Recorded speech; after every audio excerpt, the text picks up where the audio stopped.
It's time for Windows Weekly. Paul and Richard are here. So are you. We're glad you're here. There's lots to talk about. It is a weekday or week D. Oh, it's a week D. I see. I got that wrong.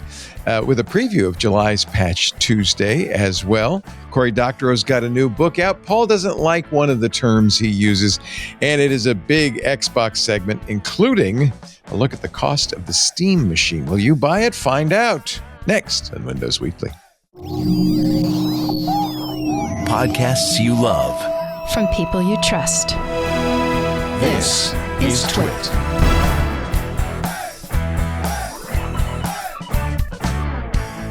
This is Windows Weekly with Paul Thurrott and Richard Campbell, episode 989, recorded Wednesday, June 24th, 2026.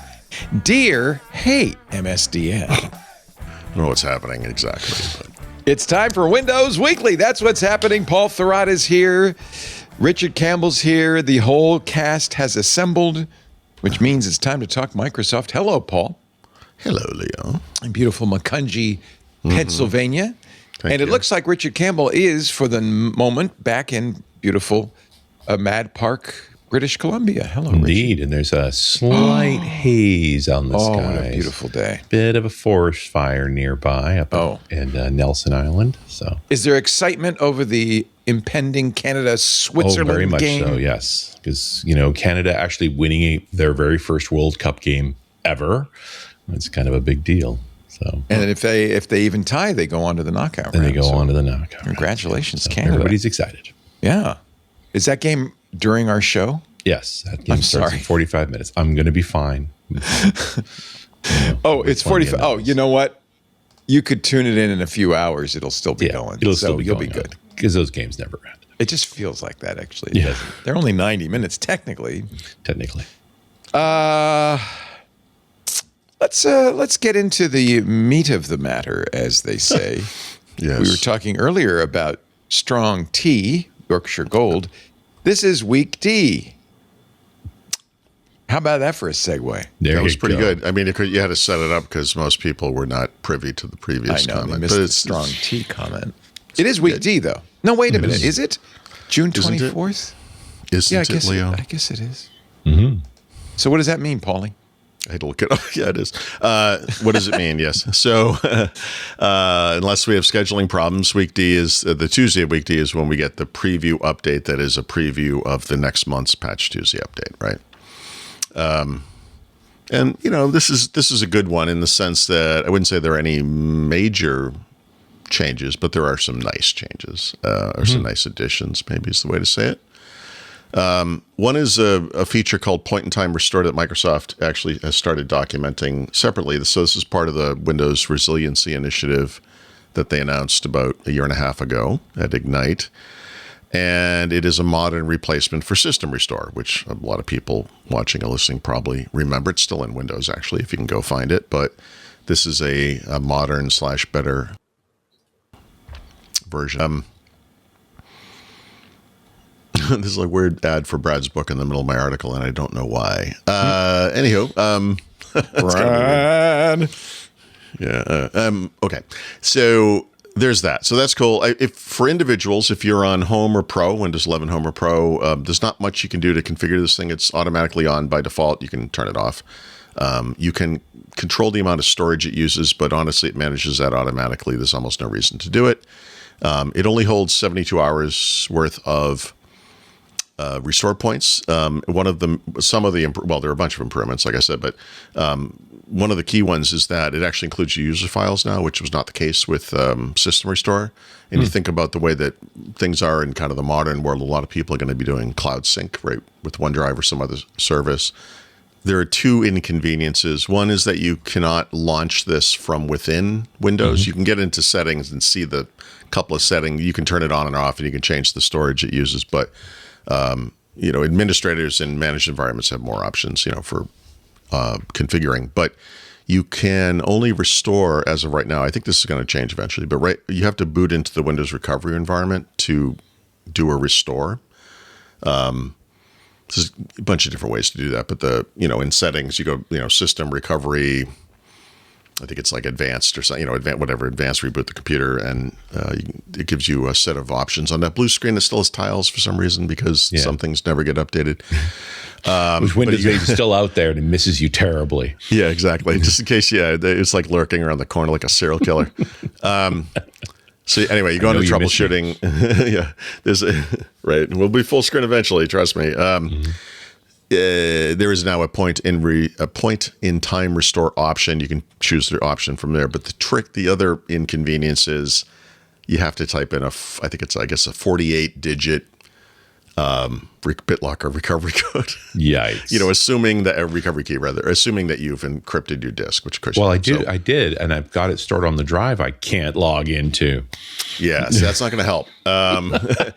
For most consumers, it's going to be up in OneDrive. If you did it yourself as a power user, maybe you did like a local account, you saved it however you saved it. So I stashed it in Bitwarden, and so I got it pulled up on my phone. Yeah, but you have to, you want to have it on some other device next to you or print it out, however you do it. Yeah, because you can't copy and paste into the recovery environment, right? And so you have 48 characters is so much fun. Yes, it's the only thing it's got going for it is it's not alphanumeric; it's just numeric. But still, it's like 48 characters. It takes a while. Anyway, it's pretty quick as a process. Like I said, there's no configuration. It's basically it's once every 24 hours. It'll only do up to 72 hours of restore points, so 3 days or whatever that is. And it doesn't seem. I mean, I wouldn't mind if it's a total of 72 hours, but I could space it out. So it's like 20 of those hours are a month ago, and 24 of those hours is 2 weeks ago, and 24 hours is like the past 24 hours. Right. Like that would actually be useful. So if I don't detect something bad for 3 days, if you're in a managed environment, you can change all that. You can't as an individual.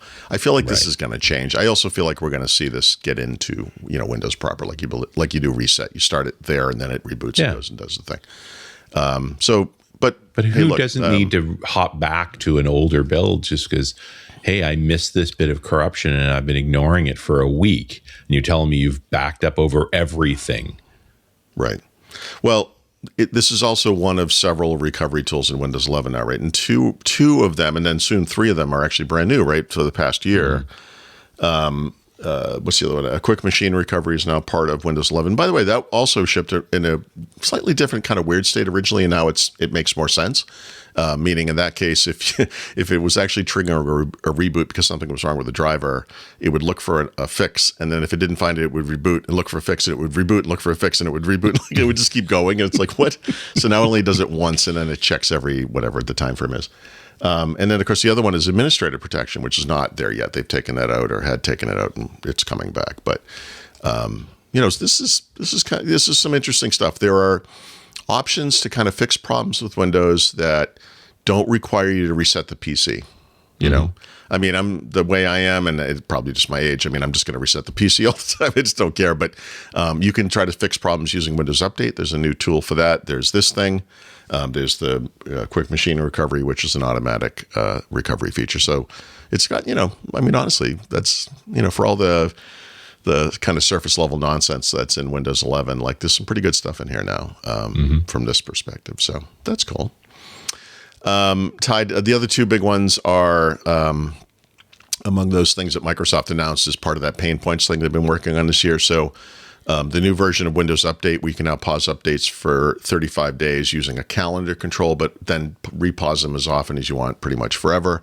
I mean, obviously, it just means every 30 days you got to reset the counter for another 30 days. Yeah, I mean, if you're crazy enough to be bothered by this, you're going to want to do this. So, like, whatever. I mean, this is not something that bothers me, but okay. Yeah. And then the other one, of course, is the widgets thing, which is actually dramatically better, but I'm not sure how dramatic or better it's going to be, for existing users, right? So what I mean by that is my advice for widgets has been you install Windows 11, you get in there, and the way it's configured by default is if you mouse over the icon on the taskbar, the widgets thing comes up, which, I'm moving the mouse thing around like a spaz all the time anyway. So like I do that by mistake. I hate it. So I was turning that off. And then it displays a weather forecast, but it will display notifications of different kinds. So there are notifications tied to the widgets you have in there. There's also notifications tied to the news, the Microsoft Discovery feed or Microsoft Start, whatever they call that thing, whatever the Microsoft feed is. I turn those off, right? But Right. sometime, I don't know, year and a half ago, they also gave you, actually, I'm not sure this is true anymore. I feel like we've gone back and forth on this, but at some point, Microsoft has also provided a way to turn off the feed, right? You could just not have a feed. I don't remember the time frame on that one. But the default configuration for this thing is not going to be what I just described. It's the thing I do on every computer manually, but now will be the default. You won't do it on mouse over. You have to click it. You won't see the feed. You'll just see your widgets, and there aren't any notifications for the most part. I mean, every once in a while, it can actually throw up a small notification, but not like it does now. It's not, super like communicative about whatever. It's a windy out or whatever, there's some stock price thing going on, whatever it is. The reason I'm not sure if this is going to make a difference for most people is that I don't think they're going to revert a configuration to this on an existing install, right? So if you get this update and you get the widget update, I think it's just going to be the way it was for you. Like you still have to go in and change those things if they bother you. If you do a new install or do a reset, you'll probably get the new widgets experience. So I've been just kind of testing this among other things. It's not really clear, but I just based on the way things work, I can't imagine they're going to force that on people if maybe have configured it however they want it. Right? They're not going to change that. And there's a bunch of other stuff this is not the new taskbar, but there are some taskbar fixes around some of the visuals with badges that appear over icons. There's that right-click setting we talked about previously on touchpads because it was in a release preview. Improvements to Bluetooth, voice access, voice typing, zoom in magnifier, et cetera, et cetera. So there's stuff, but. Sorry, my father is calling me, so every device I own is spazzing out. Nice. Okay, yeah. So that's that. So this is coming to this update is available if you have 24H2 and 25H2. It's not on 26H1, and I don't think there is a 26H1 preview update yet. So that suggests maybe we'll get one of those soon. We're 2 weeks away from Patch Tuesday, right? So it's probably going to happen at some point, and it's possible and probable that 26H1 is like a month behind still out in the public release. So we'll see what happens, but that's where that is now. Okay. I'm going to mention this here. I don't want to take up back of the book time for this again, but I'm updating the Windows 11 field guide. And I want to make this as short as possible because I spent approximately 11 months figuring this out. But I originally wanted to do a different edition of the book for 25H2, and I wanted to make the book shorter, so I spent a lot of time working on formats and layouts to make things shorter and writing parts of it, and it just never came together. So I just started updating the existing book, and I've kind of pushed that off to 26H2, the next release, right? And now I'm like, why didn't I do this last year? Because now this book, I'm consolidating chapters, I'm doing screenshots differently, I'm simplifying the layout. It's not the new layout I want to do, but it's already significantly shorter than it was, right? It used to be over 12, I think it was like 1,200 pages long. It's it's like 990 pages now. It's much smaller on disk. And that will keep happening because I have a set of chapters I'm going to update very soon, including a consolidated chapter about help and recovery that will include that tool I just talked about, which will be one chapter, not, 5 or 6 chapters or whatever it was before. So I'm kind of doing that throughout the book, and it's nice. Yeah. It's really nice. It's mostly nice for me because I realize no one's ever going to read any of the things I'm doing, but it's just so great to get this done. I'm more excited about it than I should be, but so you might get it down to a page count that can actually fit in a binding. Yeah, maybe. And then, well, I mean, send a Kindle works, like that's there. I can't host the files on my site for for premium guys. This is the one book I have to put somewhere else because the file's just too big. Yeah. And I'm kind of hoping I can get it down for that reason, but just to make it more manageable. It's, I still have the binders from the MSDN. I think there's 10 or 15. Yes, that would do it. I could just put it in there. That would probably we definitely need one of those solid 3-ring binders that has a spine that's 4 inches thick, It's used big. To be a whole 7-foot shelf of MSDN. Oh yeah, I used to love Back that. in the day. All the you have ADHD, getting those discs every month and then replacing them in the sleeves is like the greatest activity for my broken brain that I can possibly imagine. Once a month, I just sit down and sort discs. See, I love the internet has ruined some things. It's ruined a lot of things. Spindle worth of expired DVDs. It's like, what do I do with these? Do you shred them? I think you're supposed to shred them. I would never shred a disk like that. I have shredded. I did get an optical disk shredder for like my, the data disks. Because at one time you were backing up on these things, right? It doesn't. I think the Microsoft license, encourages you to destroy them after use because they don't want you to bring it to, I'm goodwill. sure. You know what? I'm actually sure it does, but I don't. I don't know. It was a different era. What happened to them?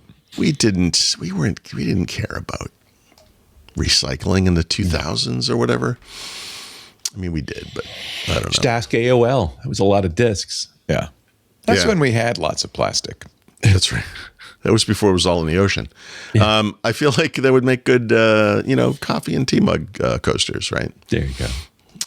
Anyway, so I use it for my Christmas tree, actually. It's very, excuse me. very There decorative. you go. That's nice too. Sprinkly. I know folks who put them out on their lawns as to keep the crows off because they would dig up the lawn. Yeah, to they're get very to effective with the deer. Yeah. Yeah, the flash. Deer or hate whatever it's called. MSDN. They are absolutely Linux Yes, people. Yeah. they're mortal enemies. Yeah.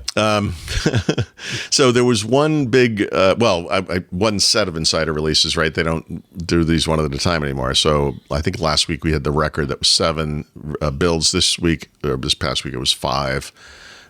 There's nothing really notable in any of these, but the updates, well, with one exception, just notable from a news perspective. Beta 25H2. Minor improvements like reliability type improvements, start, taskbar settings, etc.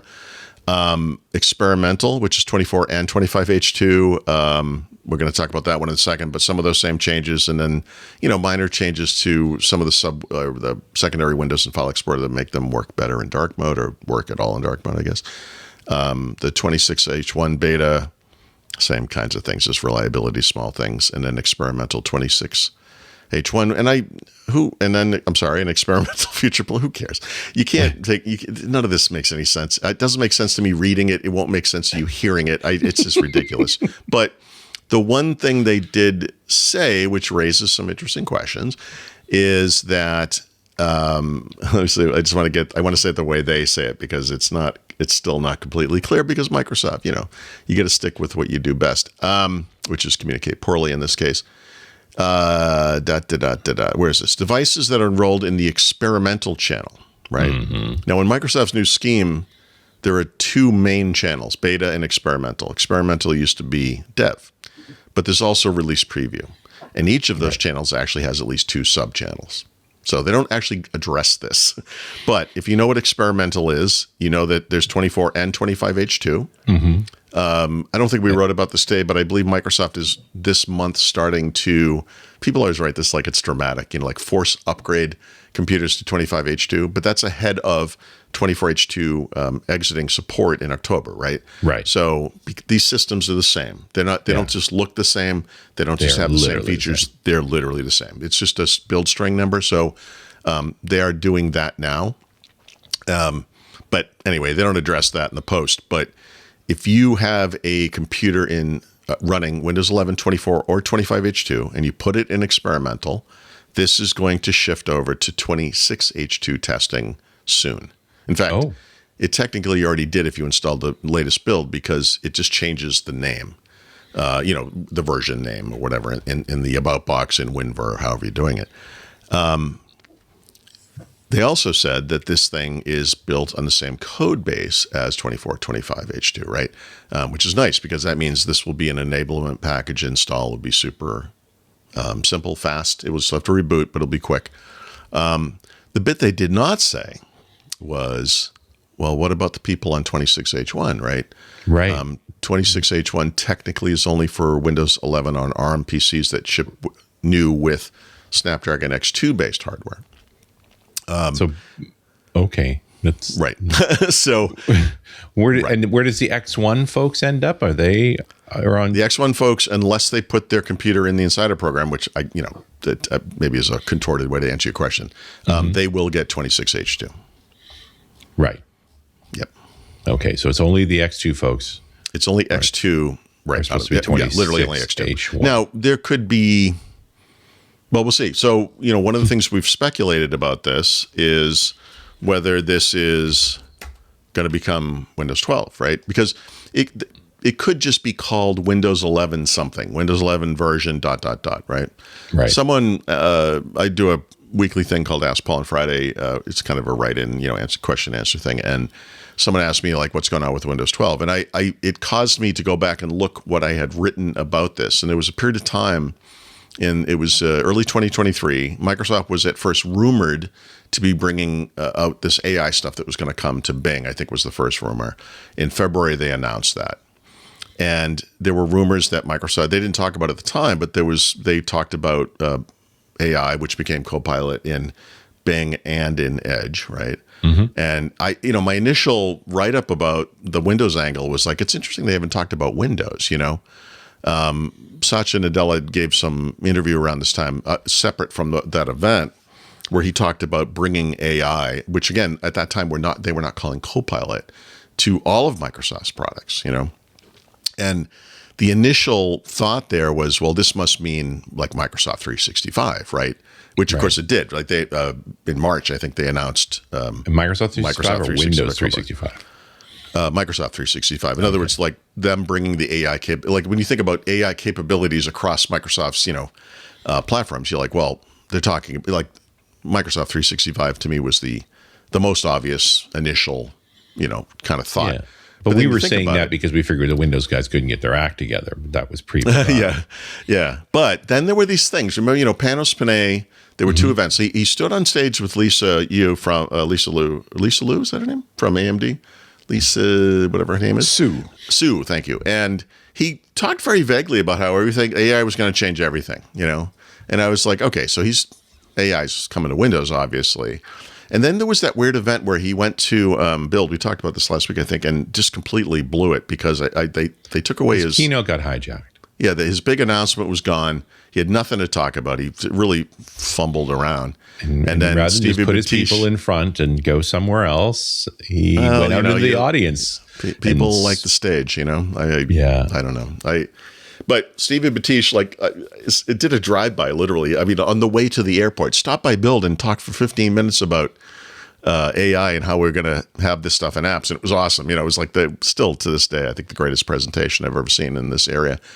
And, Qualcomm announced that they had solved the problems with ARM chips, for Windows, but this was still 6 months away before they actually announced those chips, and then a year before they announced the computers, right? So it was like, yeah, maybe we'll see. All this stuff was happening, So at that time, I was thinking, well, this will be Windows 12, right?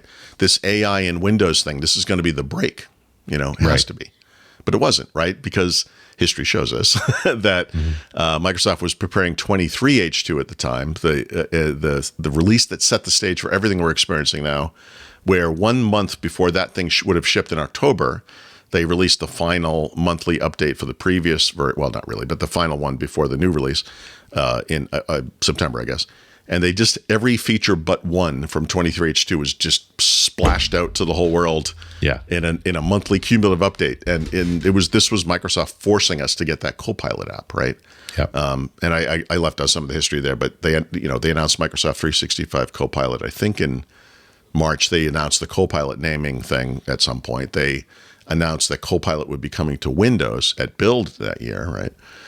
And then they released this stuff out in the world, and they kept moving the icon around. The app kept changing. Remember, we used to freak out about this.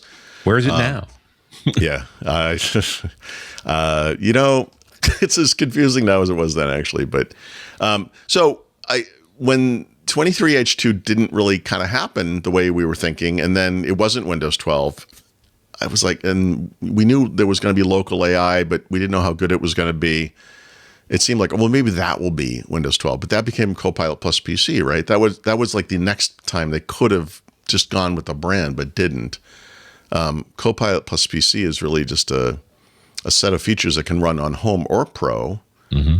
And, if you have that hardware, you get additional features and apps like, Paint and Photos and Notepad and, the snipping tool. You get like new apps, things like Click to Do and Recall, which everyone still loves so much. And then that year kind of went by, like 24H2 happened. There was the weird thing where like Copilot plus PC guys or Snapdragon got 24H2 early, right? It shipped in June, like an early version. They kept updating it, shipped to the rest of the world in October. They had the, ARM and AMD and Intel came on board with their own versions of Copilot plus PC chipsets, et cetera, et cetera. But this whole time it's like, well, okay, but what about what about Windows? Like Windows 12? Like when's this going to happen? The thing is, since then, we have this high-end spec for Copilot plus PC, which I think is the right spec for any PC. But we have a component crisis. And now we have low-end chipsets from Intel and ARM now, from Qualcomm now. And low memory sets. Low memory, right. And we're going to talk about that in a moment. And so computers are starting to ship again with 8 gigabytes of RAM. They're not Copilot plus PCs. They don't get that local thing. But we just went through a build where I don't know if it was last week, the week before, but I've kind of talked through this notion that hybrid AI, which as a term makes immediate sense if you know anything about this stuff, because you're like, yes, it's going to be some combination of local and cloud-based AI. I actually think it's way more, and not nuanced, but I think there's way more to it than just that, but that's a simple way to say it. And it will have to orchestrate between these things. The agent stuff is actually happening. I mean, they talked about it last year. They shipped it sort of in Windows fairly recently. You don't really see it doing anything yet. But this is kind of the year for that. And now I'm thinking, well, I wonder if this is going to be the, does Copilot plus PC transition into what I think of as Windows 12? Does someone on an X2 based computer today who has 26H1, do they just get some Copilot plus PC version of 26H2, or is that Windows 12? Like we don't know. They've never said like we're doing this, I do look at time frames. I mean, Windows 10 came out in July 2015. Windows 11 was announced in June 2021, but released in October that year. So that's about 6 years, right? We are now 5 years from that. So a 6 years-ish, release of Windows 12 would make some amount of sense. I mean, of course, if you go back further in time, those timeframes don't make any sense at all. Windows 12 to 15 Windows 8 to 10 was 3 years, with some big updates in the middle, by the way. Windows 7 to 8 was 3 years. Windows Vista to 7 was 3 years. Yeah. And then Windows XP to Vista was 17 years? I can't remember, but it was a long time. So here we are at 5 years. Yeah. So it's like 2021. Not that these things always have to line up. I mean, that's not the way the world works. A lot of times Windows versions can and should be about new hardware innovations and, what's the dividing line and where does that make sense? Well, and we also, not going to float 3 versions. So obviously 10 had to go by. Yes. Right. We are now in the position to have a 12, but I think you're onto something here where you can't put out a hardware spec that people can't buy. Yeah, I think from Microsoft, I wouldn't be surprised if we discovered at some point there was at different times a plan for a Windows 12, and that some sequence of events, whether it was just pushed it back, the terrible reception of AI in Windows 11, the poor performance of that stuff, I don't know, the local AI versus cloud AI hybrid thing not coming together. So maybe we'll just do this Copilot plus PC, and that at least will be a way for PC makers to sell more expensive premium products, and maybe that helps the market. We don't know. Yeah, and then the component crisis happens and throws a grenade in the whole thing. Yeah. And the AI bubble deflating too. Like, why are you going to start designing an operating system based on an environment isn't going to be around in another year? Yeah. Really? You think that's the case? Well, I think the prices are going to change. Hybrid's going to have to be more essential. Like there's so much shift going on, and the hardware is constrained. By the way, regardless of component crisis stuff, hybrid AI was always going to be the biggest inevitable thing. I mean, it was always happening. And, we talk about this a lot, like, just as is the case in the cloud, when you look at local AI, it has improved so dramatically. And, what you really need is some system where whatever it is, the operating system, whatever you're using, is going to do what it can locally, as that makes sense for you.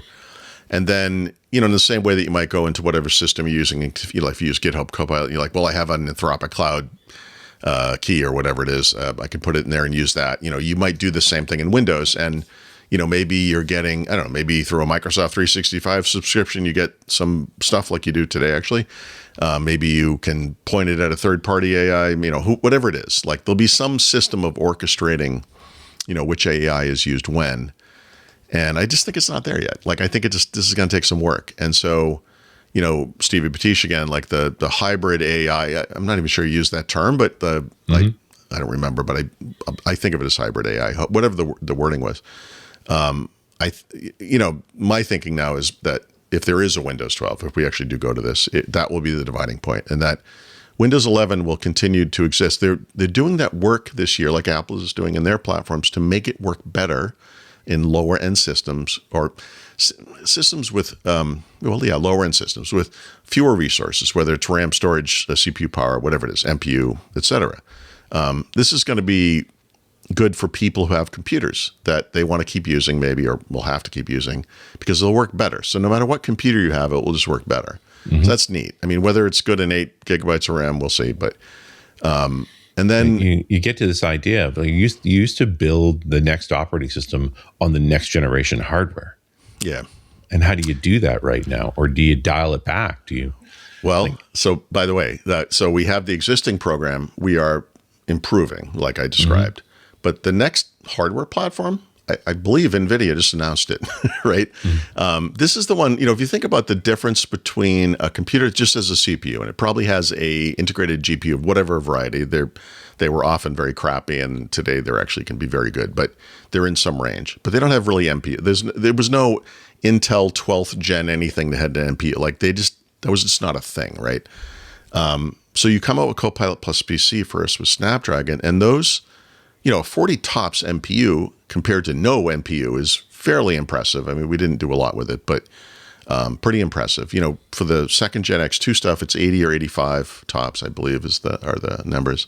So double, all the tasks you never do will always run twice as fast now. I have no idea how that works, but the NVIDIA thing is the conversation we keep having about GPUs, which is like, this is not tens of TOPS. This is several hundreds of TOPS or even thousands of TOPS.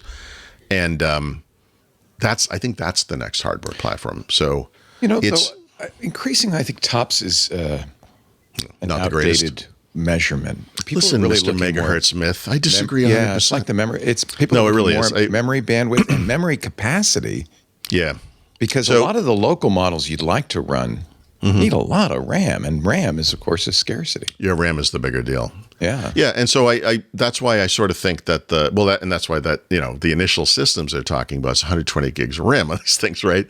This is bad timing for this product. It's not going to be a mainstream thing this year. But, the way the world works, regardless of component shortages, prices come down, things will happen. So this may force them not to talk about it this year, and maybe we look at next year or later. I don't know. But I feel like that is the next platform. Like this is it feels like a workstation right now, but is essentially what will become the mainstream computer for hybrid AI at a time when Windows will have that sophisticated orchestrator to handle that, routing of where things go.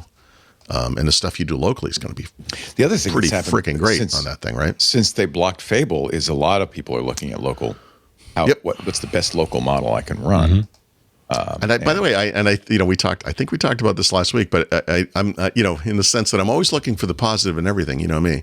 You are a shining light. I am of positivity. I did look at the component crisis stuff and the PC. We're going to talk more about PC prices going up, but the silver lining in here is the stuff related to Apple and Microsoft improving those platforms.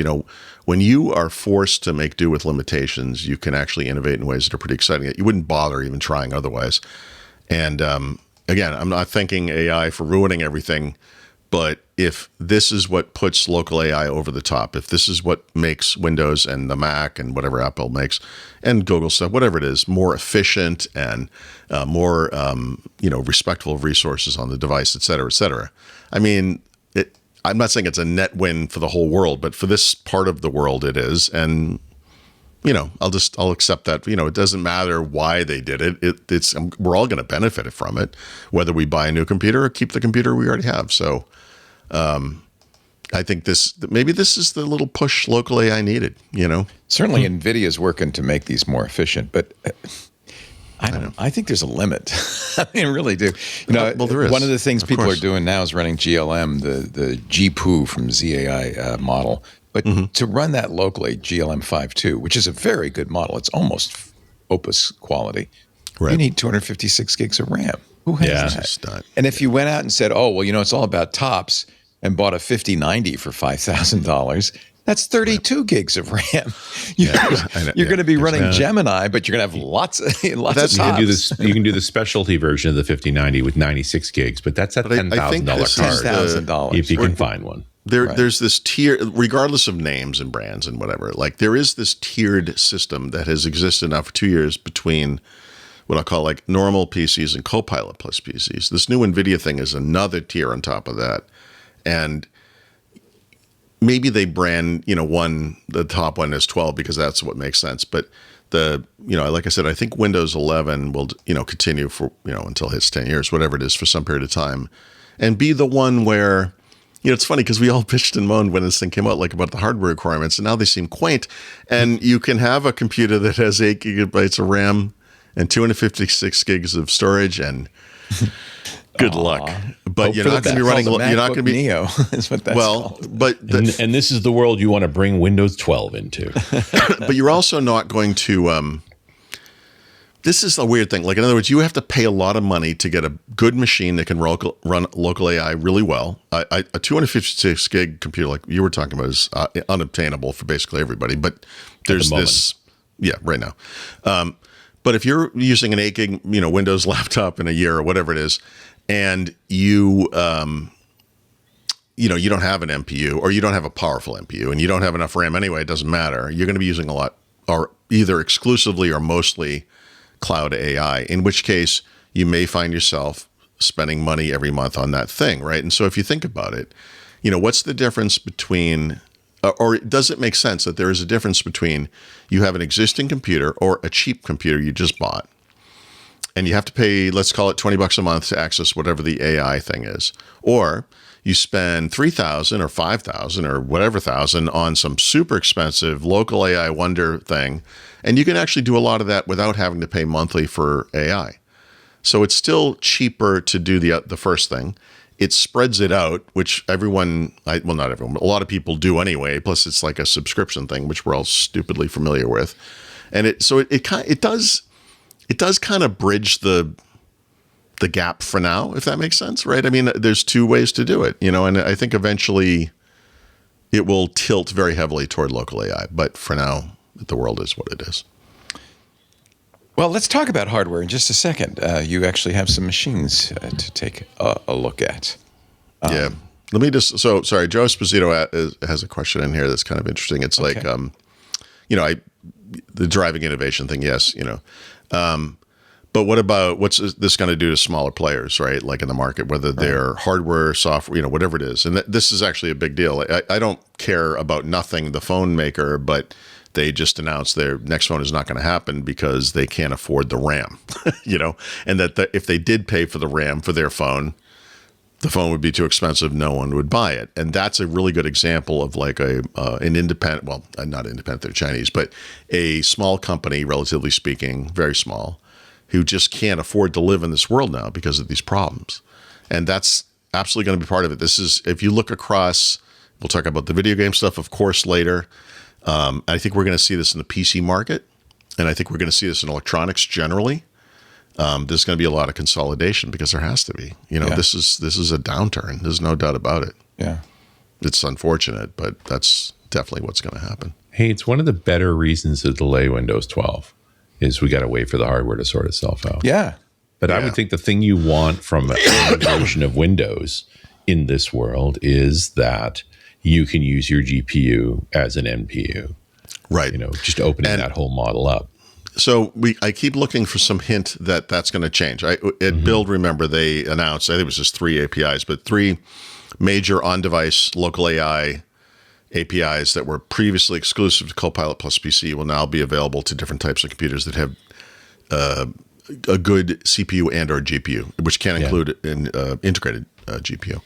So that's one thing. But, one of the hardware things we'll talk about in a moment after the ad, I guess, is what happens when Microsoft comes out with a Surface that only has 8 gigabytes of RAM, and every one of those devices for the past 2 years has been a Copilot plus PC. What happens then? Yeah, see, I'm thinking the other way. Number 5 is going to shock you. Yeah.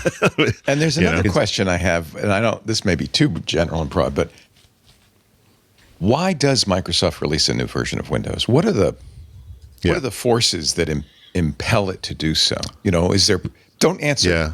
Hold that thought. Okay. I'm going to give you a chance to actually this time think about your answer. I'm picturing a monkey with an organ grinder and a little little puppet thing comes out of it. I think that's how they go through it, but I'll get into. But it's it's a real question. Yeah. It's like, is it just to sell more computers? What is it? Technology driving it? We had the argument that 11 was purely a response to the new Mac OS release.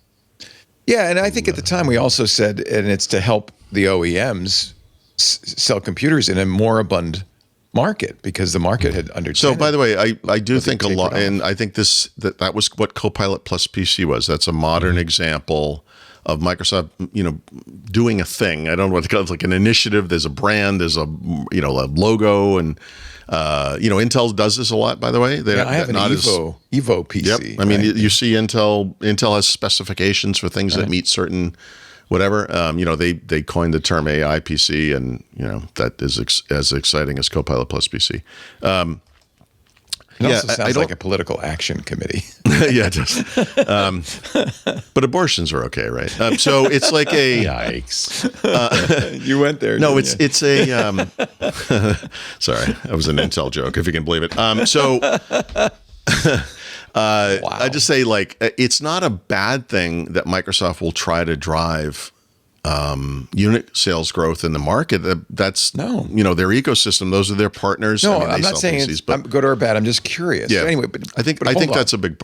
I know. I'm sorry. I think that's a big part of it. Part of it. I'm pricing out 256 gigs of RAM. I think it's coming out about $5,000 right now. Oh, jeez.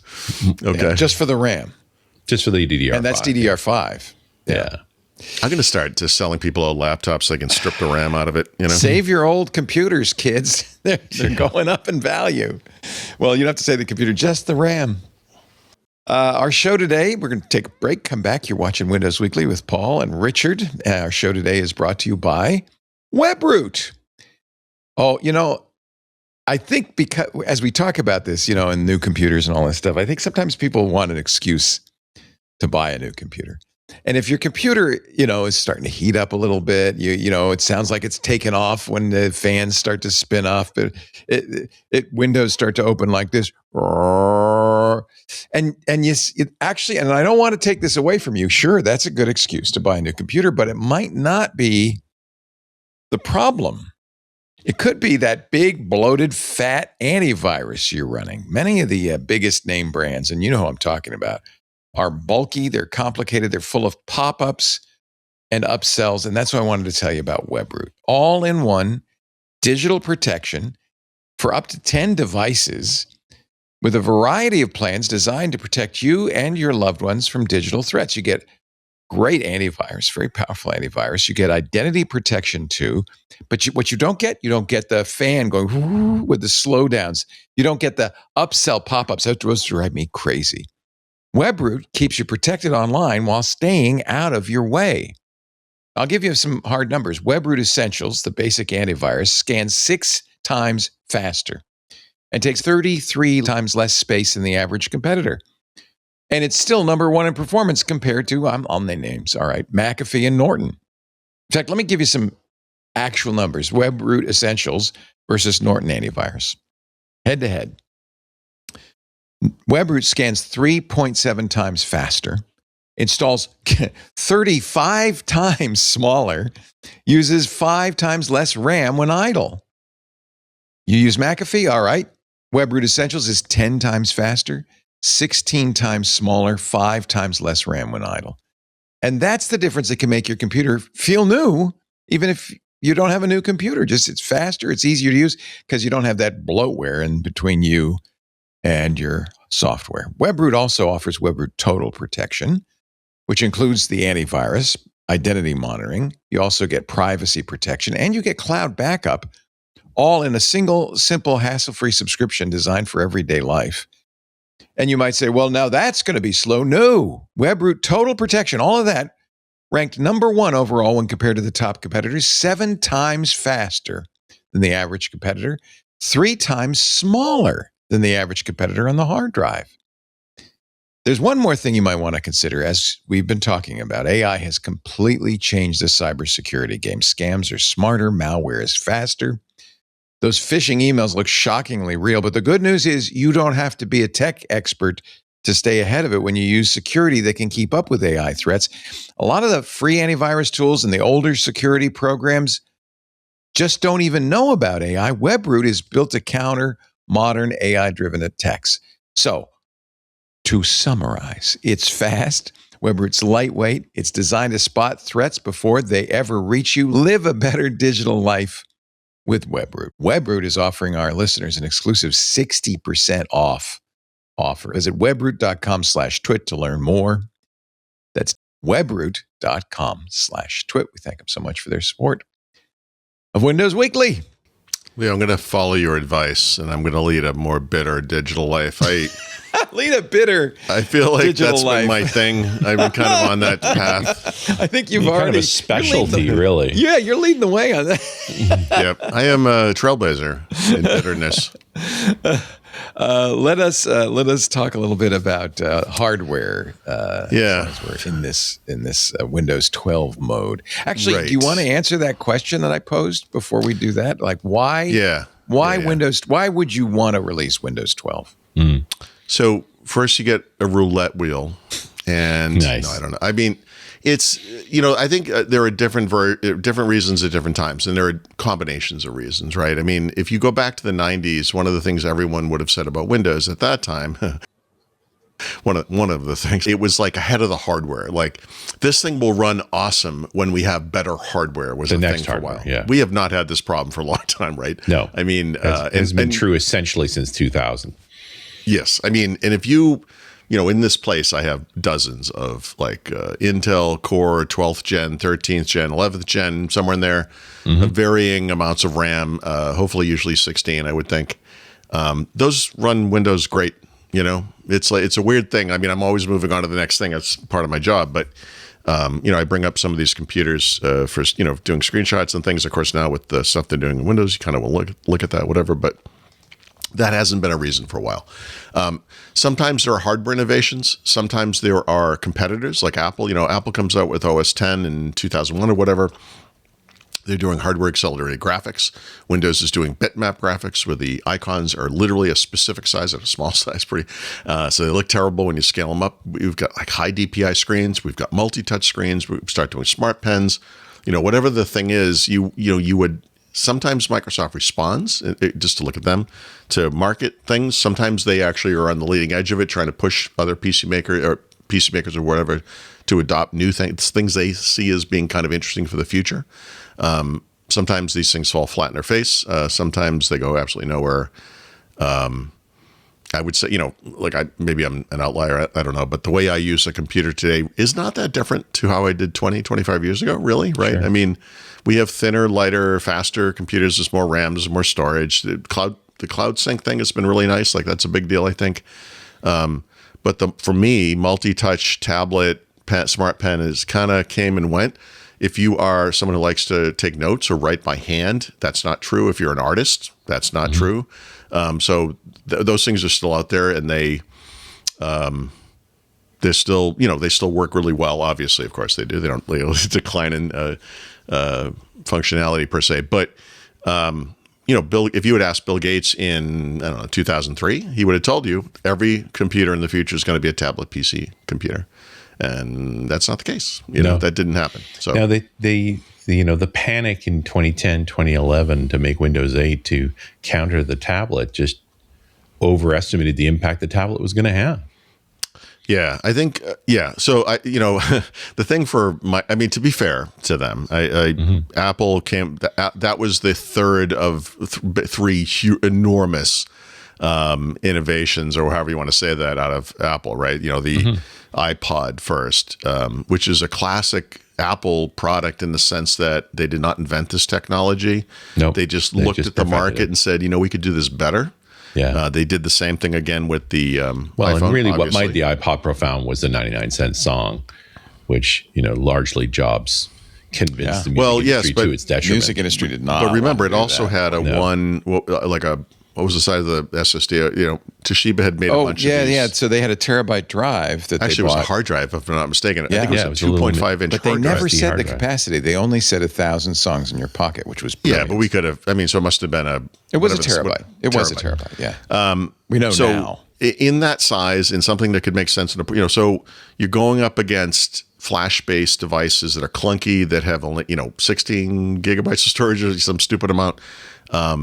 This was an attractive proposition. You could put every song you own on a thing, and then of course, like Richard said, they came out with a store. They legitimized digital music purchasing and so forth. It was great.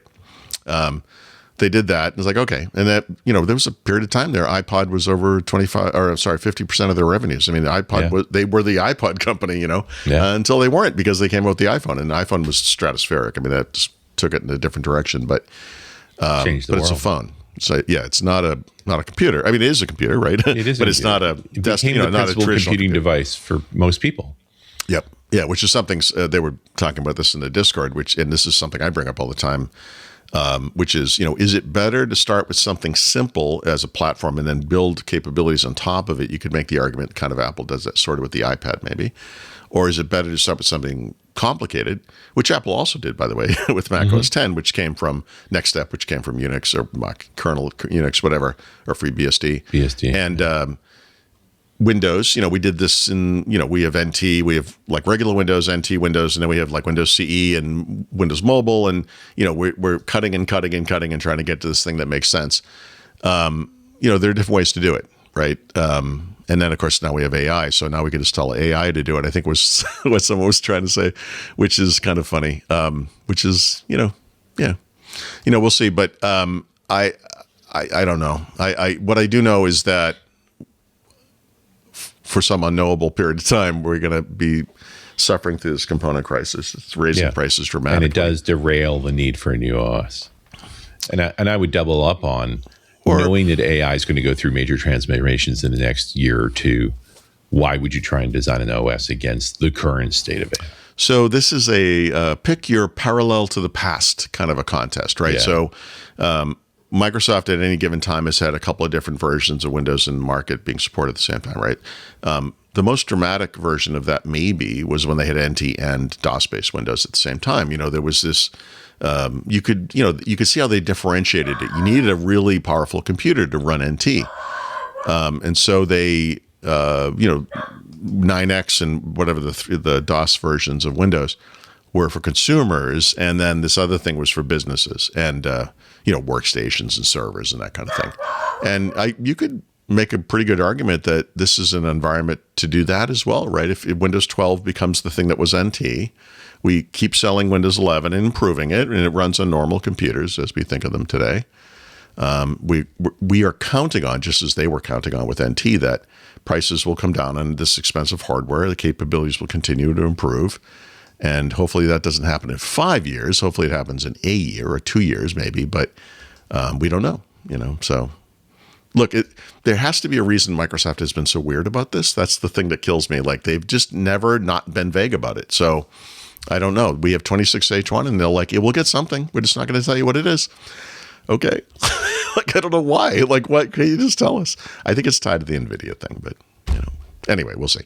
So Microsoft, a couple of weeks ago, announced new generation Surface Laptop and Pro based on Snapdragon X2 Plus and Elite.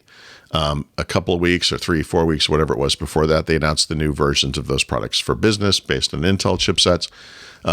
They said this at the time. No one paid attention, but they did say there would be 8 gigabyte configurations of these machines in the future. Remember, these things came at the gate $300 to $500 more per model than their predecessors, right, for the same configurations.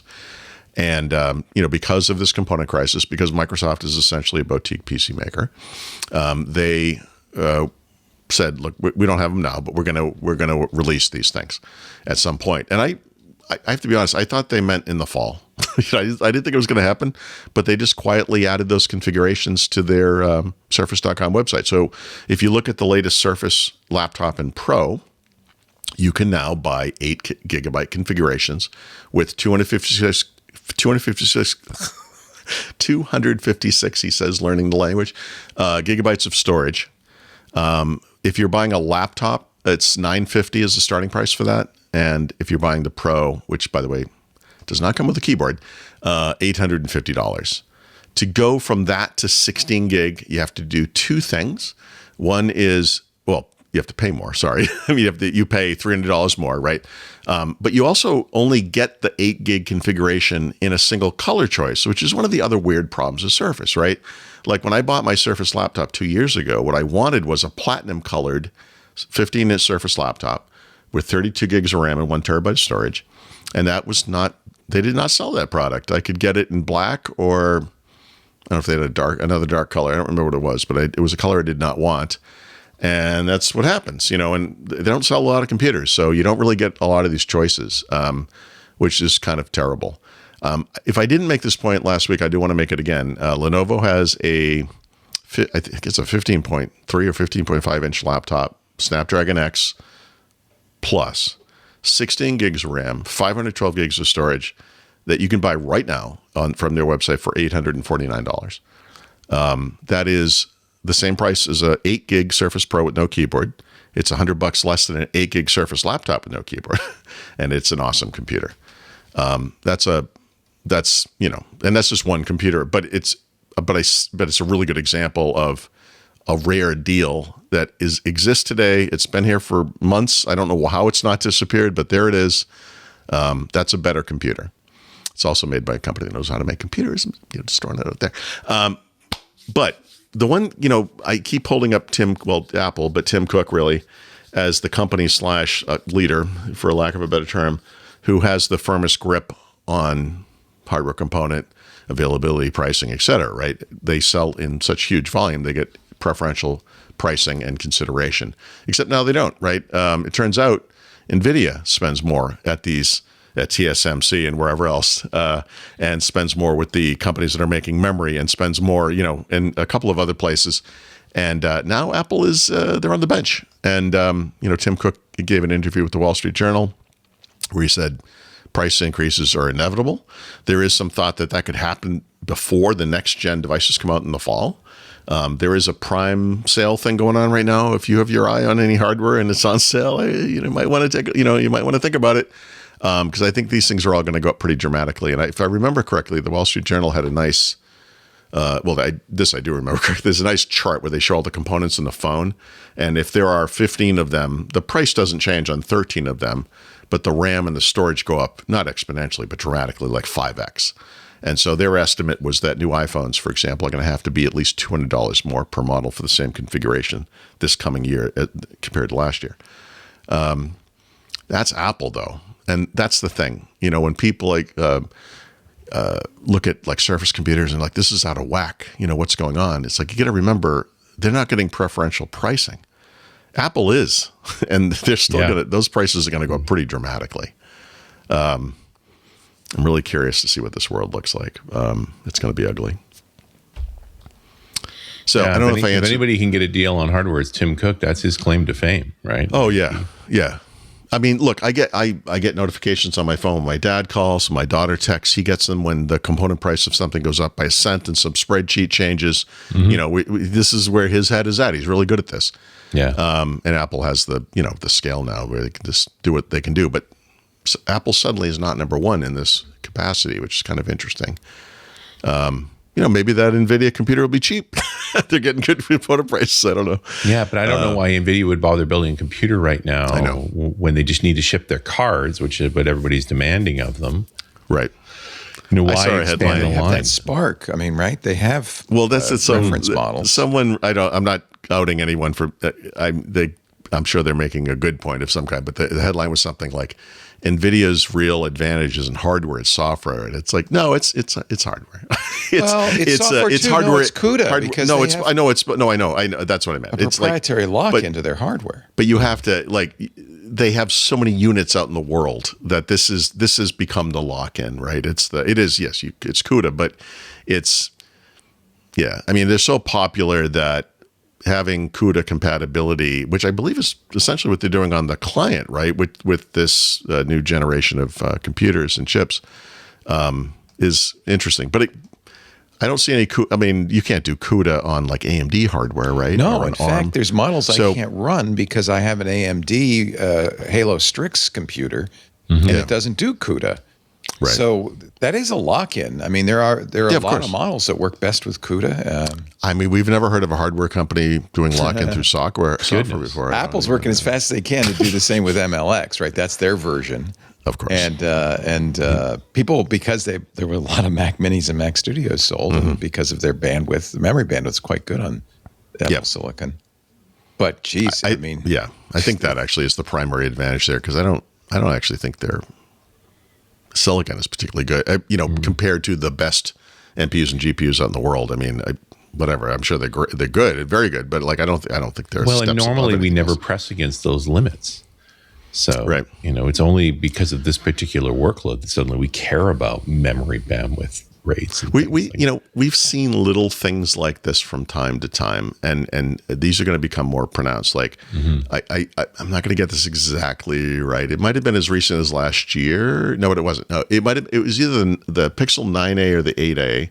They had just come out the previous December with Gemini Nano, which their on-device model, which they made a version of that went in all their phones at the time, whatever that series, either Pixel 9, it was probably Pixel 9 or Pixel 8 series, I don't remember. So the standard Pixel, the Pro, the Pro XL, maybe, I guess the Fold, whatever they had that year, right? They later, this, by the way, is the same model that went into Chrome that caused a big kerfuffle there a month ago, whatever that was. This is their on-device model, right? But the Pixel 8 or 9a, again, I forget which, comes out a few months later, early the next year. And the original announcement is this is not going to have Gemini Nano on it because there's not enough RAM. And again, I'm just going to guess, I don't remember, but I bet it had 8 gigabytes of RAM and the other Pixels had 12. And that was the line. Like they were like, it's just not going to work. And people complained and they put the Nano on there. It's reduced functionality. It doesn't work as well. Obviously, I think it doesn't do a couple of the features you get on other Pixels, but they did make it work. And Apple, is doing that right now. So when they announced the new Siri stuff, whatever Apple Intelligence stuff they just announced at WWDC, if you look at the dividing line, there's like this good news thing over on the left where they're like, we're going to support an astonishing range of iPhones in iOS 27. But if you want to do that stuff, you actually have to have last year's Pro or better. Like it's not even going to work on the iPhone 16, I think was the one from a year ago. Am I right with that? 17, something like that. 16 or 17. Like if you got the iPhone that they marketed as being designed for AI is not going to run their AI, and it's either a year or two later. I don't remember the time frame, but this is going to happen everywhere. This is the dividing line between a Windows 11 computer and a Copilot plus PC, and soon the NVIDIA thing. Right? There's always going to be this kind of back and forth and push. When it comes to these AI things, and a lot of it has to do with RAM.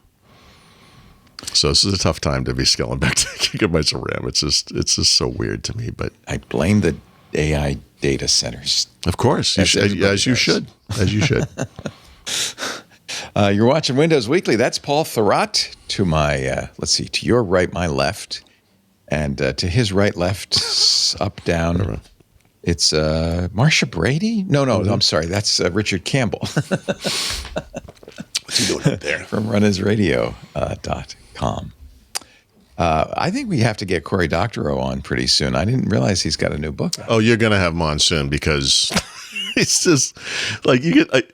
I pre-ordered his next book, months ago, right?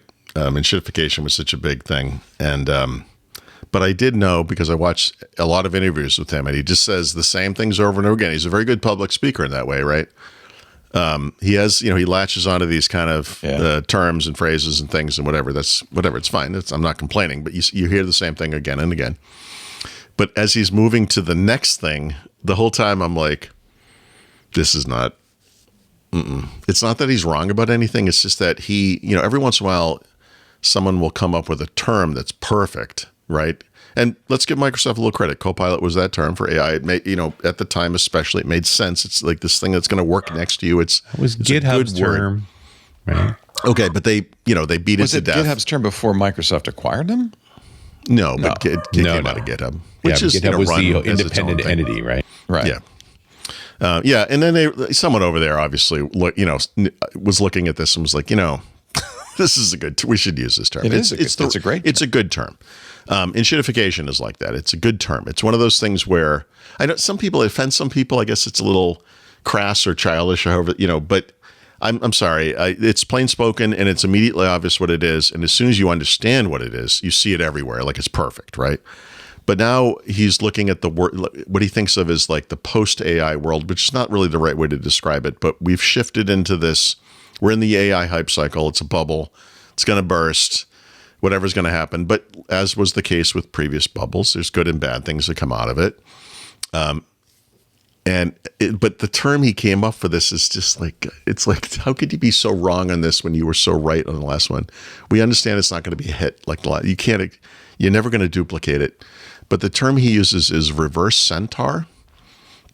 And I'm not in love with that term. No, it's terrible. And the reason it's terrible is the same reason that enshittification is so perfect.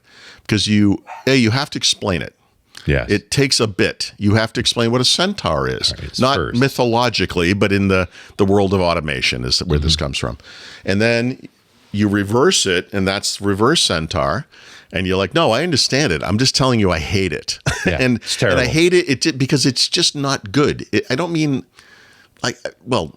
you know what I mean. I mean, you get like enshittification, you're like, yeah, no, I get it. This one, you're like, no, you explained it. I still don't get it. It's still terrible. And when I do get it, I don't like it. I don't like it. Yeah. So, but I've only the book came out Tuesday. I had gotten actually what happened was I was on YouTube and I saw there was an interview with Cory Doctorow that was new. I'm like, oh, interesting. And he started talking. He's like, oh, yeah, right. This new book's coming out soon. Okay, great. And then I don't know, Apple News Plus, there was somewhere in some news feed thing, and there were a couple of interviews in print with him. And I was like, oh, we're going to go through a cycle now. I'm just going to get a bunch of new Cory Doctorow videos. And then I checked Amazon and it came out Tuesday. So I think when I saw this, it was Monday. So I just started reading it. It's very good. He's a great writer and he's smart ideas. He's on the right side of history about just about everything. But, and he breaks down the OpenAI Microsoft relationship in a way that I found both amusing and gratifying, because I've been kind of complaining about this forever. And the way I would have said this at the time was like, I want to call this a pyramid scheme, but a pyramid is too basic of a shape. But it is that kind of, scam. Yeah. And very early on in the book, he's like, Microsoft, and there's a lot of quotes, it's like invests $10 billion in OpenAI after their initial $1 billion. But the investment is like, it's $2 billion in between those two too. Yeah. But it's like an exchange of things that have no discernible value, right? We're going to give you tokens. We're going to give you $10 billion worth of tokens that you will then spend on Azure infrastructure. We are going to book that as revenues, even though we're the ones paying for it. Right. And the old doubling OpenAI value. It's I make $1 billion investment and I get $1 billion worth of sales. Yeah, I'm not going to get this exactly right, but he compared it to having like an ice cream truck, and some kid comes up and he's like, I can't afford the ice cream. And he's like, no problem. Here's the $2 to buy the ice cream. I'm going to invest in you. And then the kid gives it to him back and he says, could I have the ice cream? He says, yes, you can. And then he walks away with the ice cream and it's like, there you go. There's my $2 investment. That kid now has ice cream. It's like, I'm going to book those as revenues. But you gave him the money. Yeah. You still have the investment. But I have the investment. Look at that kid. He's so happy. Anyway, yeah. I'll get through it. We'll see what else comes out of this. I will say, one thing that always intrigues me, this was like Neil Stephenson's like this. Cory Doctorow, as I read more and more of his stuff, I'm thinking to myself, I wonder, like, what does he use? Because one of the problems with his enshittification book was he never talked about like what we can do as individuals to kind of fix these problems, right? And so I'm going to talk a little bit about some of this in the back of the book today. I wrote that De-Enshittify Windows 11 book, which is my attempt to address that in that space. But he never really did that. And, every once in a while I'll see something where he alludes to maybe like a specific tool he uses or app or something, whatever it is. And he does talk a little bit about that in this book because he actually uses AI. He's not, you would think he would just be a complete anti-AI nut job or something, and he is not. And this is like the internet bubble thing where it's like, look, it's not all of this is terrible. Was it stupid that you could have someone deliver a candy bar to your office at 3:00 in the afternoon in Manhattan and not pay a fee for that? Yes, that was stupid. But that was part of the reason that the bubble burst, and then the good stuff kind of continues on. And so, he doesn't use it to write like I won't use it to write, but there are things you do around writing which you can use it for. And he has a good example of using it for, he wanted to find a specific quote from a podcast, but he couldn't remember the person who said it or the podcast, let alone the episode. And so he fed the transcripts to some dozen or so podcasts and then found it that way. And I was like, yeah, that's okay. That's cool. Grammar, spell checking type stuff, whatever. I mean, there were good uses of AI, of course, regardless of what you're doing. So I kind of appreciate that he's even killed on that, but give him credit for he's not just criticizing blindly. He's criticizing from real evaluation.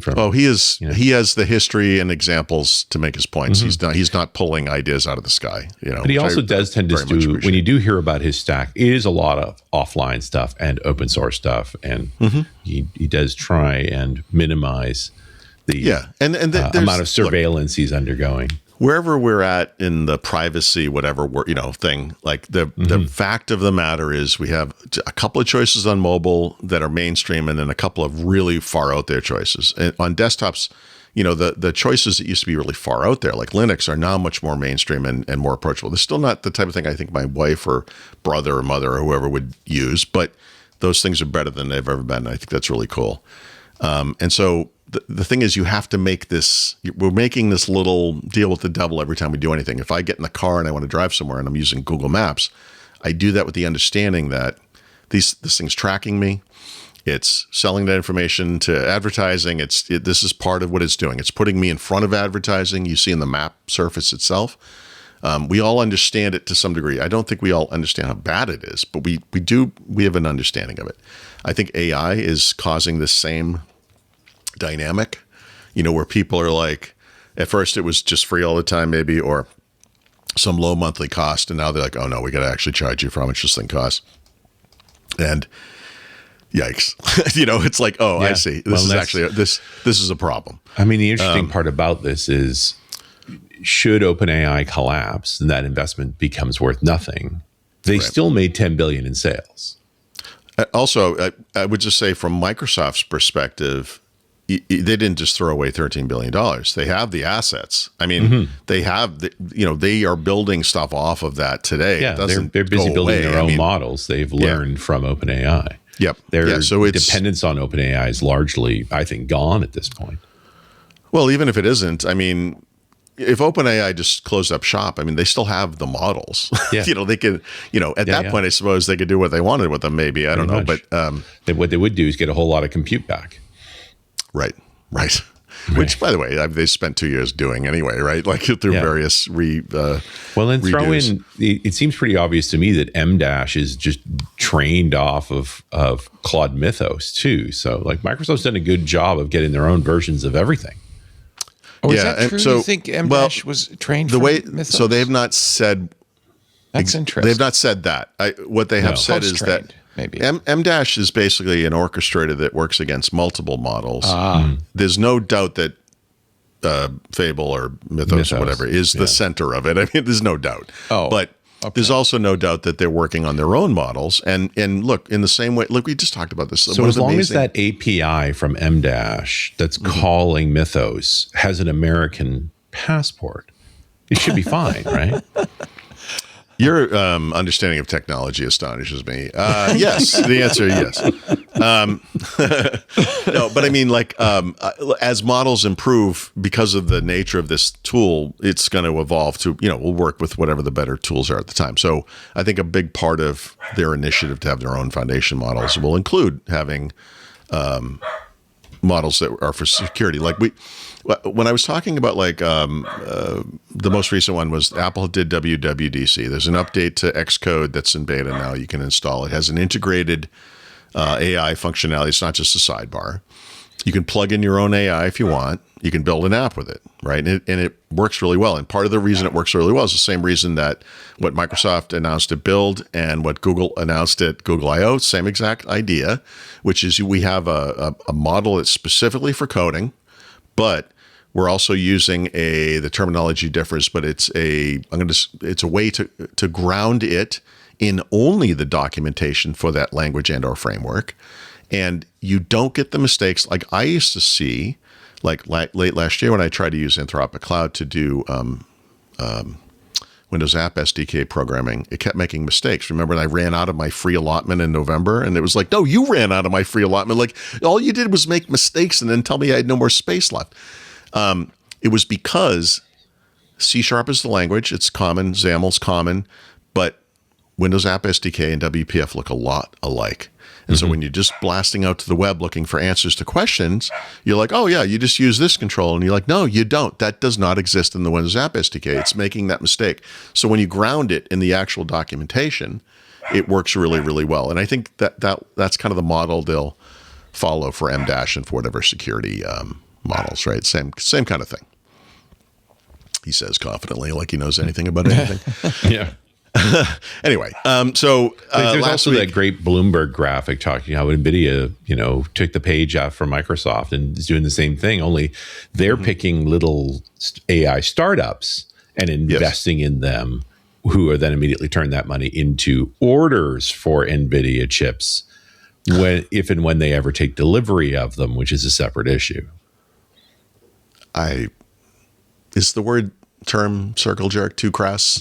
I mean, this whole thing this reminds me of 2000 and towards the end of the dot-com boom. Like it was the same thing. The companies with the money were investing in the companies to make purchases from those companies. Yeah. Well, and to the point, I think it was Joe Esposito in the Discord was talking about consolidation and companies disappearing. Not every day, but there was an announcement Qualcomm is buying some small startup. NVIDIA's buying startups, Apple's buying startups. They're a little more secretive about it, but they do. They're not against big acquisitions. They just haven't done any. Microsoft obviously has been very aggressive in this space.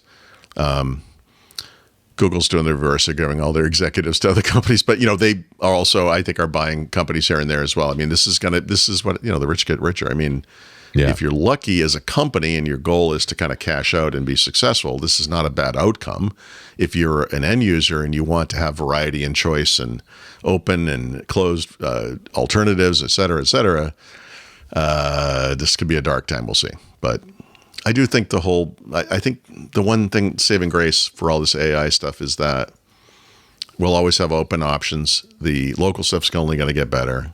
Leo's living on the bleeding edge of this right now. And it's going to go from being a kind of weird esoteric thing that almost no one does to just being very normal and typical, I think, as it becomes better and simpler. Well, and to to the preliminary on this about how workflows largely haven't changed around software. Why do we need a new OS? Workflows are in the process of changing right now substantially. Yes. Right. I mean, one of the little kind of asterisks to my conversation earlier about what is the line between 11 and 12 when it comes to Windows is that I said it too. They have released the agentic capabilities into Windows already. The first version of it, the thing that allows agents to appear on the taskbar as buttons that look like apps, and you interact with them as you do with apps, and you can bring up a menu off of that button and see the status of things, or it can notify you with a standard toast notification that we get in Windows when it needs your feedback or wants to tell you that it's done with something or whatever it might be. So this is, when you're a hammer kind of a scenario, like we're going to make AI look like a nail, in Windows. Apple's doing the same thing on its platforms. Google's doing the same thing on its platforms, just to meet the whatever the user experience is. So that's kind of weird though, because why would they put that in Windows 11 if that's going to be 12? And it's not in Windows 11 in a beta or something. It's like it's shipping. It's in there. It's just not doing anything. It's like a sleeper cell on your computer, waiting to screw everything up. But it is in 11, and that makes me wonder because it seemed like The local AI stuff with NPUs might have made sense for a 12. Just Copilot itself and all the AI capabilities might have made sense as 12. And now I'm thinking they were going to have a window to do an AI edition and call it 12. It was over a year ago. Yeah. Now, as the market clearly evolved and we see the change in shape and we know it's going to be different than this, by the time you get this thing out the door, you're going to be wildly wrong. Yeah. So, so you just, and you don't have any hardware. Yeah, you just triggered an idea. You know, way back to the last break, why are we making a new version of Windows? Because we need to sell new PCs. Well, you can't sell new PCs right now. Right. Yeah, I mean, well, yeah. We're going and to you're talk still about cashing Steam. in on the Win 11 wave, right? Like the force to Win 11 by retiring 10 last year did kick off some sales before the tariffs and all the stupid showed up. And now it's on over 1 billion devices now, and you get so that mission accomplished. You can take some time now to kind of answer my own question, and this is triggered by something you just said. They did add the code for agentic whatever interfaces in Windows 11 is there. The dividing line, though, maybe is not agents, because we're going to have the thing that triggered last week's conversation about hybrid AI and how nuanced it was about agents. It was the agent sessions at Build that kind of put this into my brain, which is you will have cloud-based agents in Windows 11 broadly, but maybe the ones that are local/hybrid that are more capable will be 12, right? That maybe it is the 256 gigs of RAM, NVIDIA or whatever next gen advanced hardware from whatever company. It's not happening tomorrow. This is a slower boil. Maybe it's not mainstream till next year or the year after. We don't know. But maybe that is it. I'm always looking, I want to answer a question no one has ever asked, or whatever. But I'm trying to figure, and 5 years from now, we'll be like, what happened to Windows 12? I'm like, I don't know. No, I think the whole thing's derailed until the hardware crisis ends. It makes no sense to spend that much money putting out a version, and I'm talking about the marketing dollars, until there's stuff for people to buy. Right? Who wants to make an upgrade version of an OS? That's not beneficial for the companies. Yeah, I mean, there's so many market forces and just changes that have occurred. The fun one here is it might be the hole into which a better OS, and I'm not really taking an operating system, but a better approach to AI gets inserted, and they miss this opportunity entirely. Like I'm kind of going to delight in. That's a good point. You dumped so much money into this, you overinflated the market, blew up the entire supply pipeline, and then missed the window for the right way to do this. So it's an interesting risk here that we live in a world. We're concerned with PCs here. I am, but PCs are the smallest platform in this ecosystem now of personal computing in many ways, and it's certainly the least engaged part of it, right? Sure. Meaning we're not sitting here in an app store in Windows looking for new apps every day, like a lot of people still do on phones, right? I got to tell you, I know a lot of devs fully in the agentic mode that are doing most of the development by negotiating with agents over their phone. I was going to say, I wasn't sure if you're going to use PC anymore. I wasn't sure if you're going to use the word phone in there, but that's the important part of it, I think, because there's always going to be that like half step to the future you have to have, right? Which is the computer use stuff that you can use remotely from your phone. Yeah. So you have a Mac or a PC now in Linux, I'm sure, where it's on somewhere in your home or whatever, but you can from your phone, because you're integrating with it, whether it's a separate app or the same app.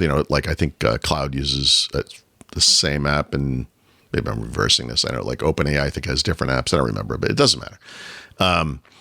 You can be out in the world and you have an idea, and you're like, oh. And you have that conversation thing. And this is something we actually did talk about, not in this context exactly, but two months ago, where I think it was Leo was saying that, he and a lot of developers are turning to a mode where they're conversing with a chatbot, essentially, not typing code into an editor and having that thing be on the side. Yeah. And that's what this is, right? Except for whatever. But you still got the local aspect of this, but now it's going to be a headless machine, possibly in your home, stuffed full of GPUs. Yep. It's not going to be your workstation anymore. We're splitting the load. Your interface is the thing with you wherever you go. But I'm already But it's not doing having any of the processing on remoting the services device. into my 5080 to do work. And I'm not even touching that machine. I can only tell it's busy because the fans are humming. Well, it's so great that Microsoft spent the past 15 years ignoring and nerfing the remote desktop stuff in Windows. But you know what? Whatever. I'm sure we'll get there. It's all API calls these days, dude. Right? Yeah, It's all I'm just running cron jobs and servers. Docker and the servers only part of OpenAI that might survive SCLs. this whole thing is the bloody API because everybody uses it. Yeah. This is the picture I just saw on Reddit. Local lead engineer just got rid of his keyboard. There is no keyboard. He's sitting there talking into a microphone. And of course, he's vibe coding. He's doing it all with AI. I'm sorry, but I think how do that's you not pretty have a fake. keyboard? Nobody'd have. I that think it's a microphone. joke, obviously, Yeah. especially It would since be he's a- it wearing would be a Apple headset mic for AirPods sure. Max, which makes He's like no a like sense. you ever see you're watching like a hard rock concert. The guy puts the guitar behind his head. Yeah, and he's it's like that. playing like a Yeah, solo. yeah, That's how I type on my keyboard now. I'm just like, I don't need the keyboard that much, but He's when I playing need it with his tongue. Yeah. Yeah. it's so stupid. Anyway, so I hope it's obvious to anyone listening or watching this that there's just questions. Like we don't have answers. We have hints, we have ideas. We're kind of navigating this as it And happens. some It's familiar kind of- patterns. Yeah, I mean, we can look to the past, and maybe that gives us some answer or some version of an answer. What else can you do? But yeah, I don't know. I'm still just struck by how quickly this improves and how you got to. I don't know. You have to be open to doing things differently. I guess it's interesting. This is not an important story, but Google. Last fall, when they announced the Pixel 10 series, announced this Google Home speaker that would replace their Nest speakers. It's arriving tomorrow for the first people who bought it. The first reviews are out.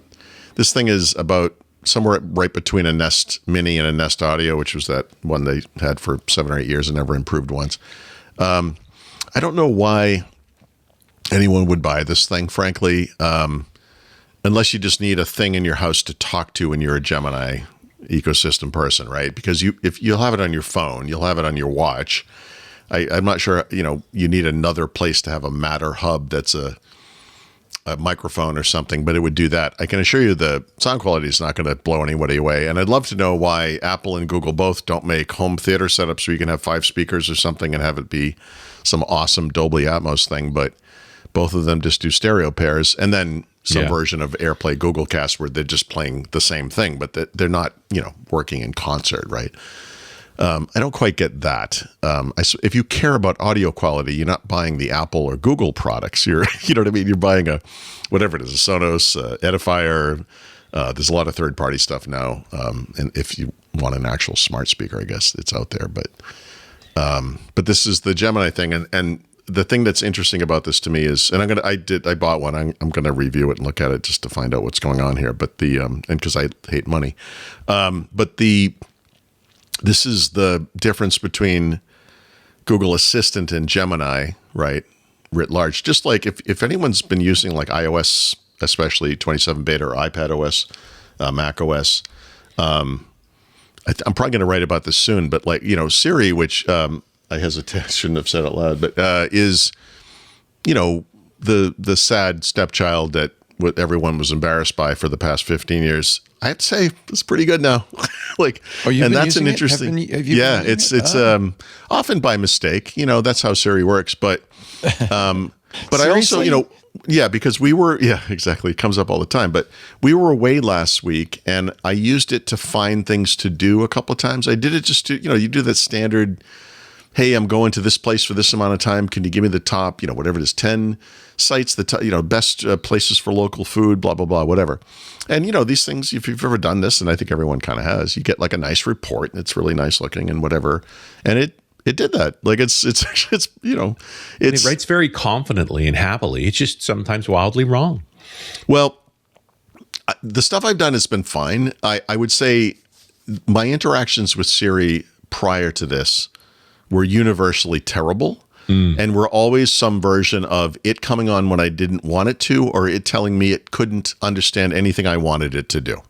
It was one of the two, pretty much. I mean, I didn't use it to set a timer or tell me a joke or any of the nonsense people do with their little Pringle can things, but I did. I use an Apple device. You're going to interact with this thing unless you do everything you can to turn it off. And I can tell you, like on a Mac, I'm turning this thing off all the time. But the version in whatever 27, it's pretty good. So that might surprise some people, I think. And then we could just do an Adobe AI of the release show standalone if we wanted to, but and this one's a little confusing, but I think people understand that Adobe has this Creative Cloud suite of applications. They have the big hitters like Photoshop, Premiere, etc., Illustrator, whatever else they have. They have Firefly AI, which if you're a creator is super important because this is built on the content that they own and they indemnify you that this is not going to be a stolen idea. Like we own not the IP, but the content I said, basically it's built on. The rights. And now what they have, and they're going to hold you protected if anything weird happens. Right. Which is, that's what those guys want. And, you pay them a lot of money for this right. And it's whatever. That's great. It's fine. But it's weird. They capitalize this like a brand, but they now have this thing they've been talking about for a while, which is a creative agent that works. And again, it should be like capital C, I don't know why it isn't, but it's a creative agent that works across all these products I just mentioned and others, Firefly and Photoshop, et cetera. And it's a way to do agentic workflows either in the app you're using. So if you're like a Photoshop guy, you're going to be in Photoshop and using it for that, where you have these natural language conversations to get it to do things, or using it from outside those apps. And it is orchestrating which capabilities in which apps to use to get the thing done that you asked it to do, right? Which can be multi-step workflows that are all going off in different directions and working side by side, et cetera. So, my own little space, I kind of focus on, Windows productivity. It's not so much creator, but this is, if you think about it, the stuff we've seen from Anthropic, Microsoft, OpenAI, and actually in their own sphere, Apple too, for whatever that's worth, adding these capabilities to their apps. Anthropic, OpenAI adding them to Microsoft's apps, right? Google's doing it for Google's apps, right? But they're doing it for theirs, and their apps are, their Premiere, Photoshop, Illustrator, whatever they have, InDesign, et cetera. So it's not my space, but if I was a creator, I would pay attention to this. Like it's rather astonishing. They're moving very quickly and seem to be, they don't seem to have, they've had some stumbles, but they don't seem to have had, those major problems like Google has run into, for example, where they have to pull a model or pull a capability from a model because it's creating these crazy racist images or whatever it is. Like they don't seem to have ever suffered from that kind of thing. And, we can complain about how much their stuff costs, which I would, or, whatever it is. But if you trust this company, pay them, you want, this is, I don't know, it's kind of amazing. So there's a lot going on there. Okay. There's a lot going on here, too, ladies and gentlemen. You are watching the fabulous Windows Weekly. That's Paul Thurrott. That's Richard Campbell. And we are glad you're here. And you've been very patient. So I think you deserve, I guess this is the kind of the lollipop at the end of the show. How many you got bites your shot. does it take to get to the middle of a Tootsie Pop? Who's a Tootsie Roll now? Is that what you just said? Yeah, get ready for the center because here comes the Xbox segment. It's like how many licks? Right? It's like 1, 2, and then he bit it and said 3.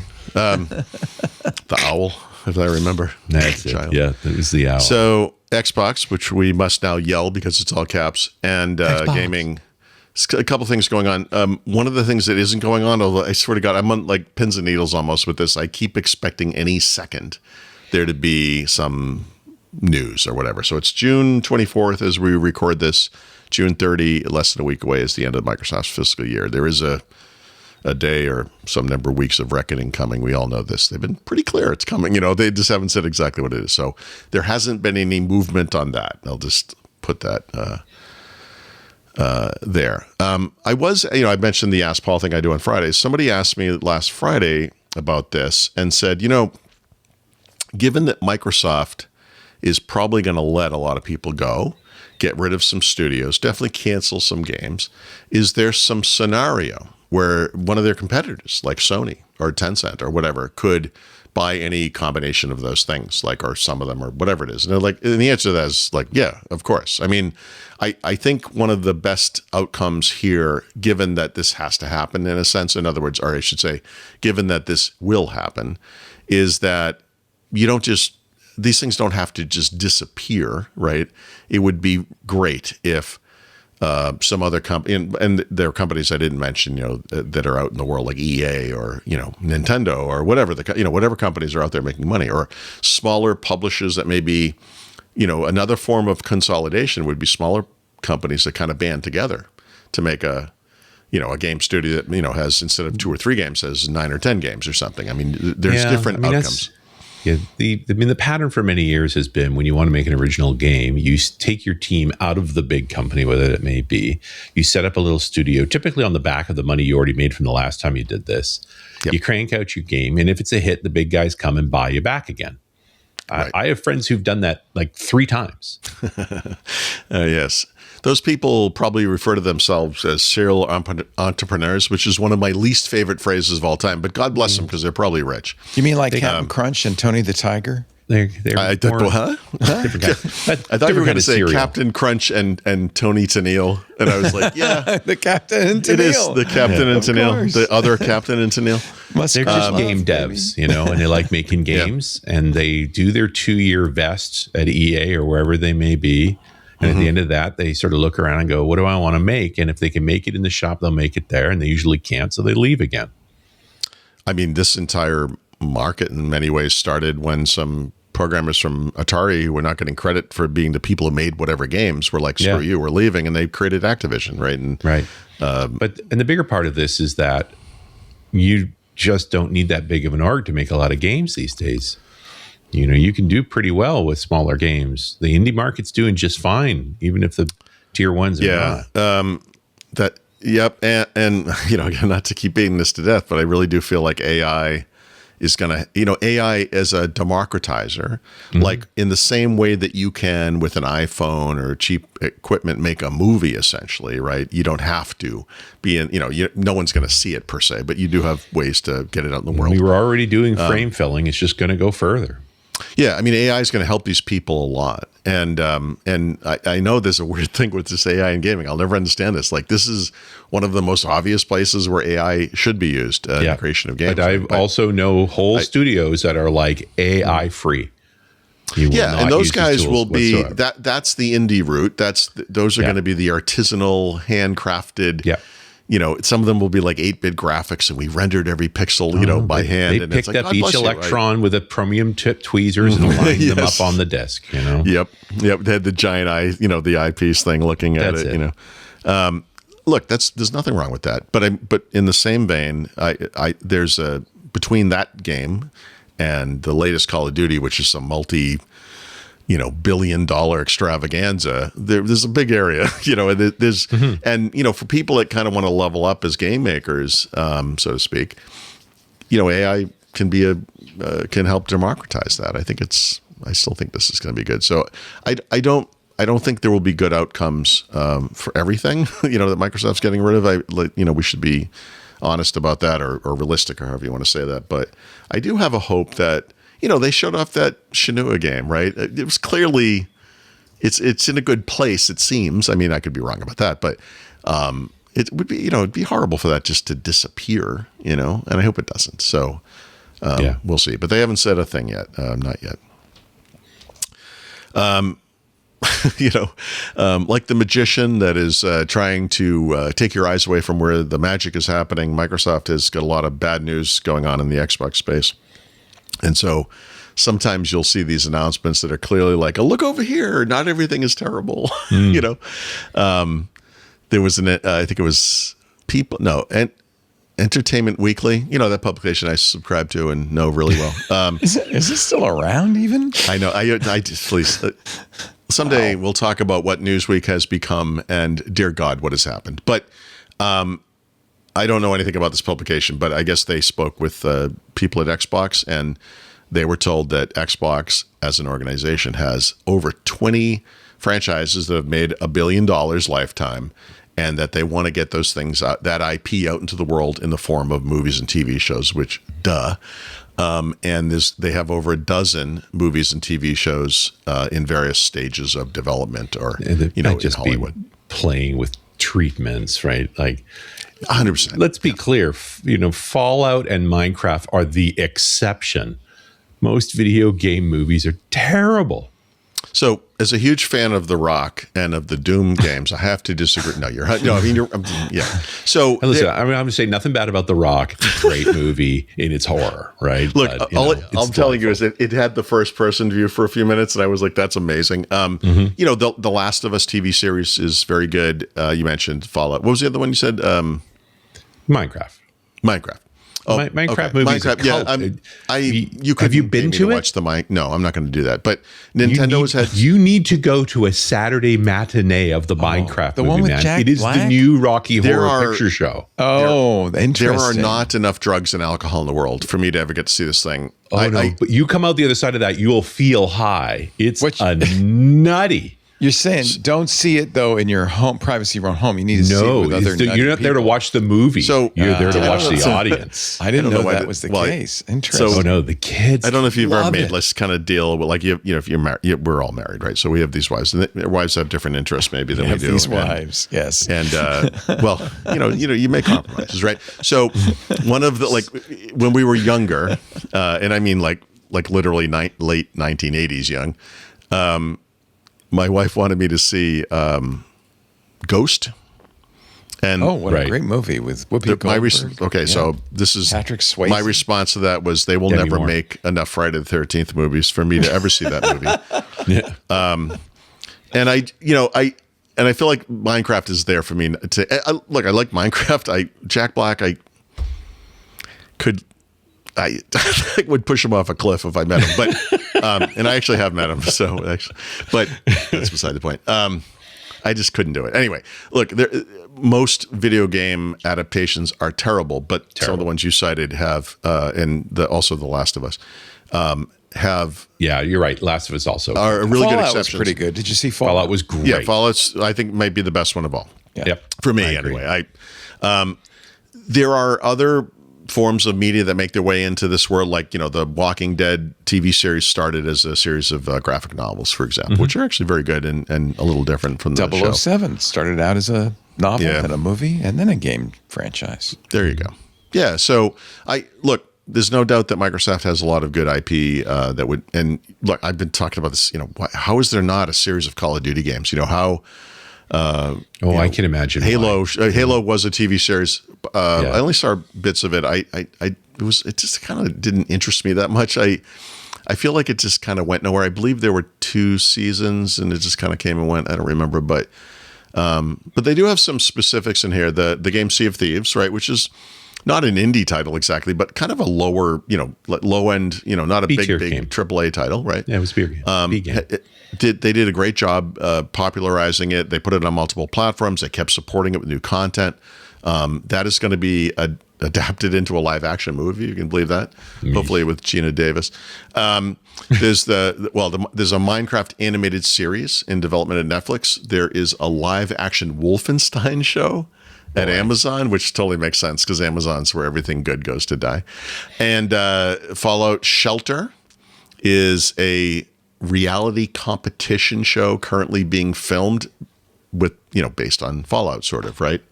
I assume they're not actually going to irradiate anybody, but whatever.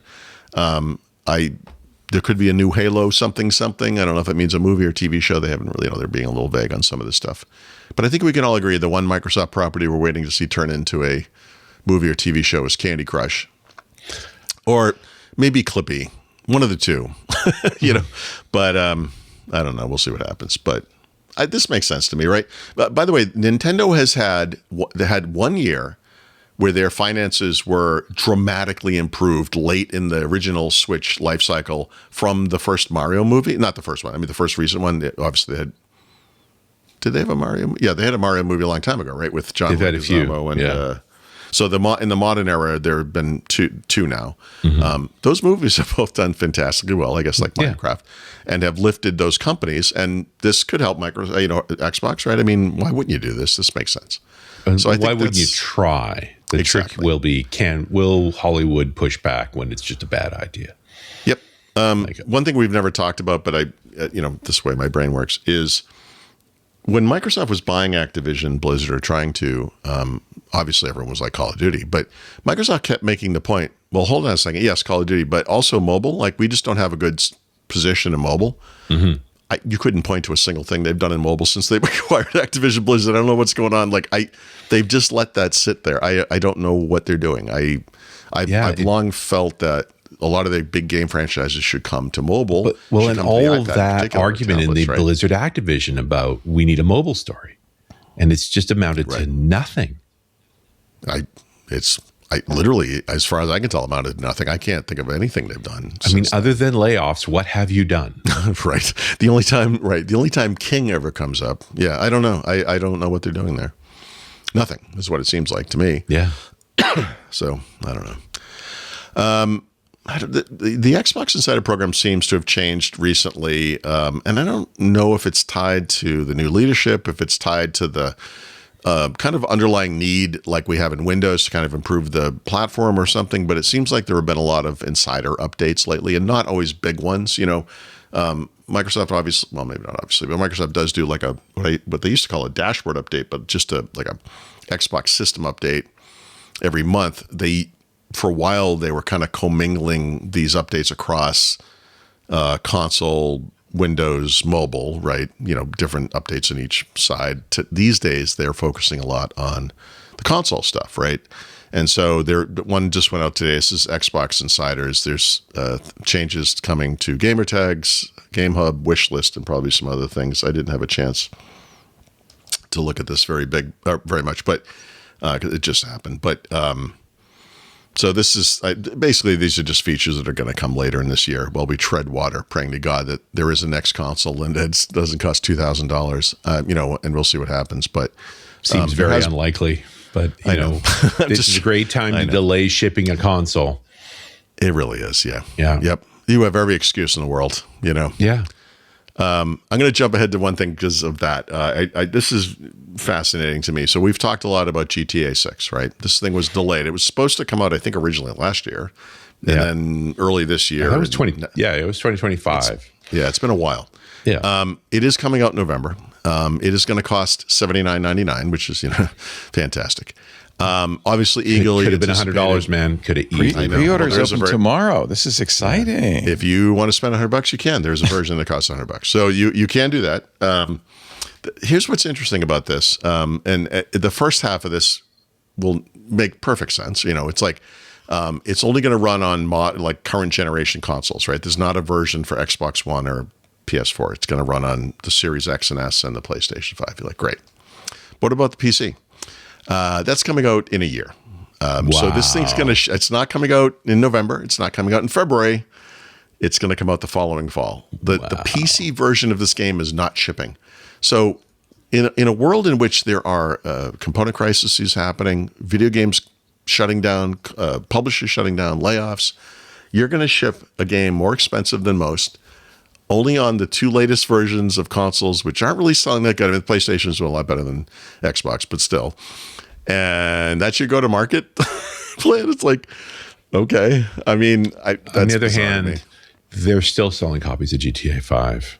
I know. I know. The release date just isn't that important. There's knowing the legs. Well, it is and it isn't. I mean, you got to get it out for one thing, right? You got to get something out. You got to get something out, and it better work. Although, I know. Cyberpunk was a disaster on its release and still made a pile of money. Yeah, but Cyberpunk also wasn't like a follow-up to one of the best-selling games of all time that everyone was eagerly waiting for. Like this could be a Duke Nukem Forever.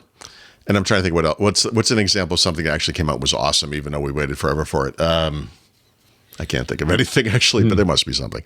We'll see. I mean, there's no way this thing surpasses GTA 5. He says so confidently he might be AI, but I just don't see. Well, I don't know. So we it's won't just- know if it is. GTA 5 wasn't GTA 5 when it was released. It became GTA 5 after a decade, right? GTA 6, you're not going to know how big a hit it is for a long time.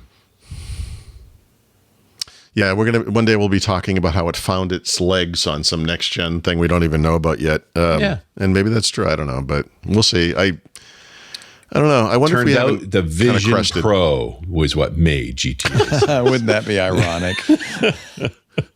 This, sir, excuse me. think This so. show's not on Apple TV Plus. I don't know why you just said that. I feel like this came up before, but I had heard that I guess Activision or whatever, it was making like remakes or remasters of Call of Duty Black Ops 1 and 2, which is very exciting to me. But now they've revealed that those games are in fact coming to modern PS consoles, meaning PS5 thing. And the indication is that these are just ports. Like they're not actually doing anything to make them work particularly good or look better or anything like that. So I was kind of hoping on PC especially, I could buy like a modern version of those games with better graphics, you know, in the way that like, you know, Valve has done this with like the Half-Life games, or you could get like Black Mesa for Half-Life 2, you know, where you can make the thing that came out in this case, you know, 10 years ago ish, you know, whatever that was, maybe longer, and have it look awesome on like a 4K screen with HDR and whatever sound system you have. Like, so it doesn't seem like that's happening. That's too bad. GTA, yeah. And then, speaking of Duke Nukem Forever, Valve announced that the Steam Machine is coming June, what's the date? 29, I think. Whenever it's coming this month, late this month. Starting price is $10.49. This is for I assume 16 gig machine with a 512 SSD. Like I said, 3 people via text and or WhatsApp, and then someone else via email. But it's interesting to me that people have been and then actually Raphael also was talking to me about this, and I would say not universally, because Raphael's like, I don't care how much this costs, I'm buying this thing immediately. Almost universally, people are like, this is really expensive, and yeah, I mean it is. But then again, you know. When you look at that 8 gig Surface laptop that starts at $949, which is pointless, or a MacBook Neo, which is only $650 or whatever the price, $700 depending on the configuration, which I think is mostly pointless unless it's just a secondary device you barely use. It's kind of in there, you know. I mean, like we know there's a component crisis. We know this company doesn't have favorable pricing anywhere. Mm-hmm. And we know that Gabe Newell doesn't care. It's not important to him at all. Well, this is going to be an interesting test of the fan base and the market for this thing, the resilience they may or may not have in the face of what's going on in the world right now. I do. The one thing for me, though, like I get it. I look at this thing and I'm like, I like it. I like the whole idea of it.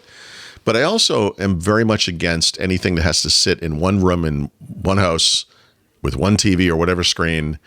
And that's the only place you can use it. And, you know, one of the neat things about moving to the PC for gaming is that I can game anywhere, you know, and I went to Nashville last week. I played Call of Duty a couple times, you know, on a really nice laptop from someone else's, like an Airbnb type thing or a VRBO or whatever it was.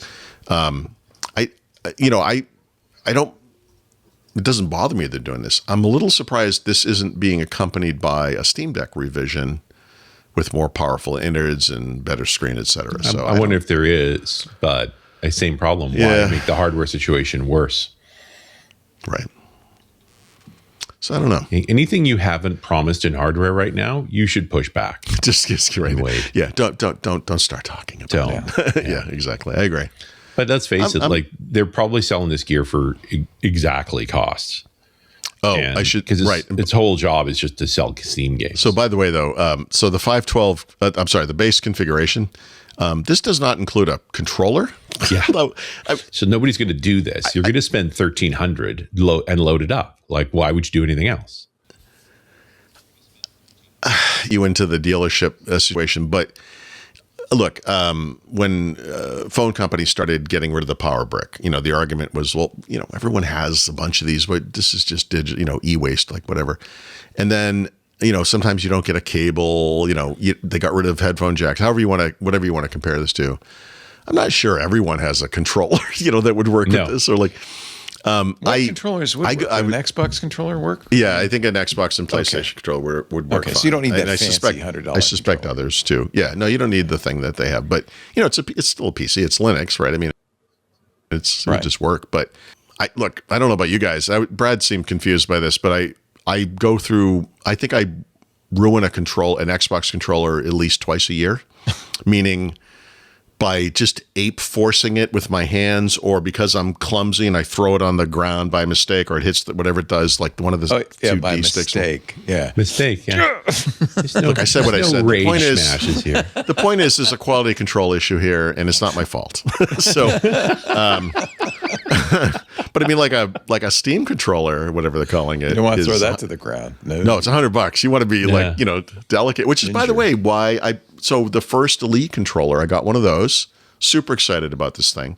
That one was fun because when you dropped it by mistake, like I would, it would explode like a Lego factory into a million little pieces. And it's like, what the fuck? Like, what is But you could put them. You could put so them. you back. collect them all. You collect all the pieces. You put them back the wrong way, maybe, whatever.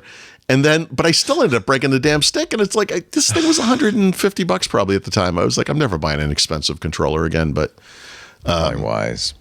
yeah, I'm like the gorilla jumping on the Samsonite luggage in the ad or whatever back in the 70s.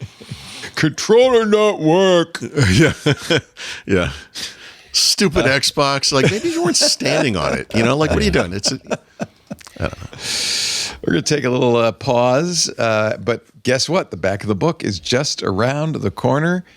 In moments, Paul will tell you how to save $100 a month. And I know you want to stay tuned for that. But meanwhile, let me tell you a little bit about how you can spend $10 a month and get a superb experience by joining Club Twit. You still net $90, okay? So it's still a good deal. Club Twit gives you ad-free versions of all the shows. We have lots of excitement going on in our Club Twit Discord, where all the smart people hang out, and special programming that you only get if you're a club member. Coming up Friday, actually, it's the return of the crazy man, Coding Horrors, Jeff Atwood. It's got a great programmer joke name. Off by One is Friday at 2 p.m.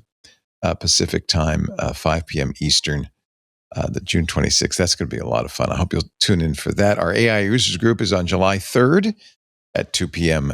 Pacific.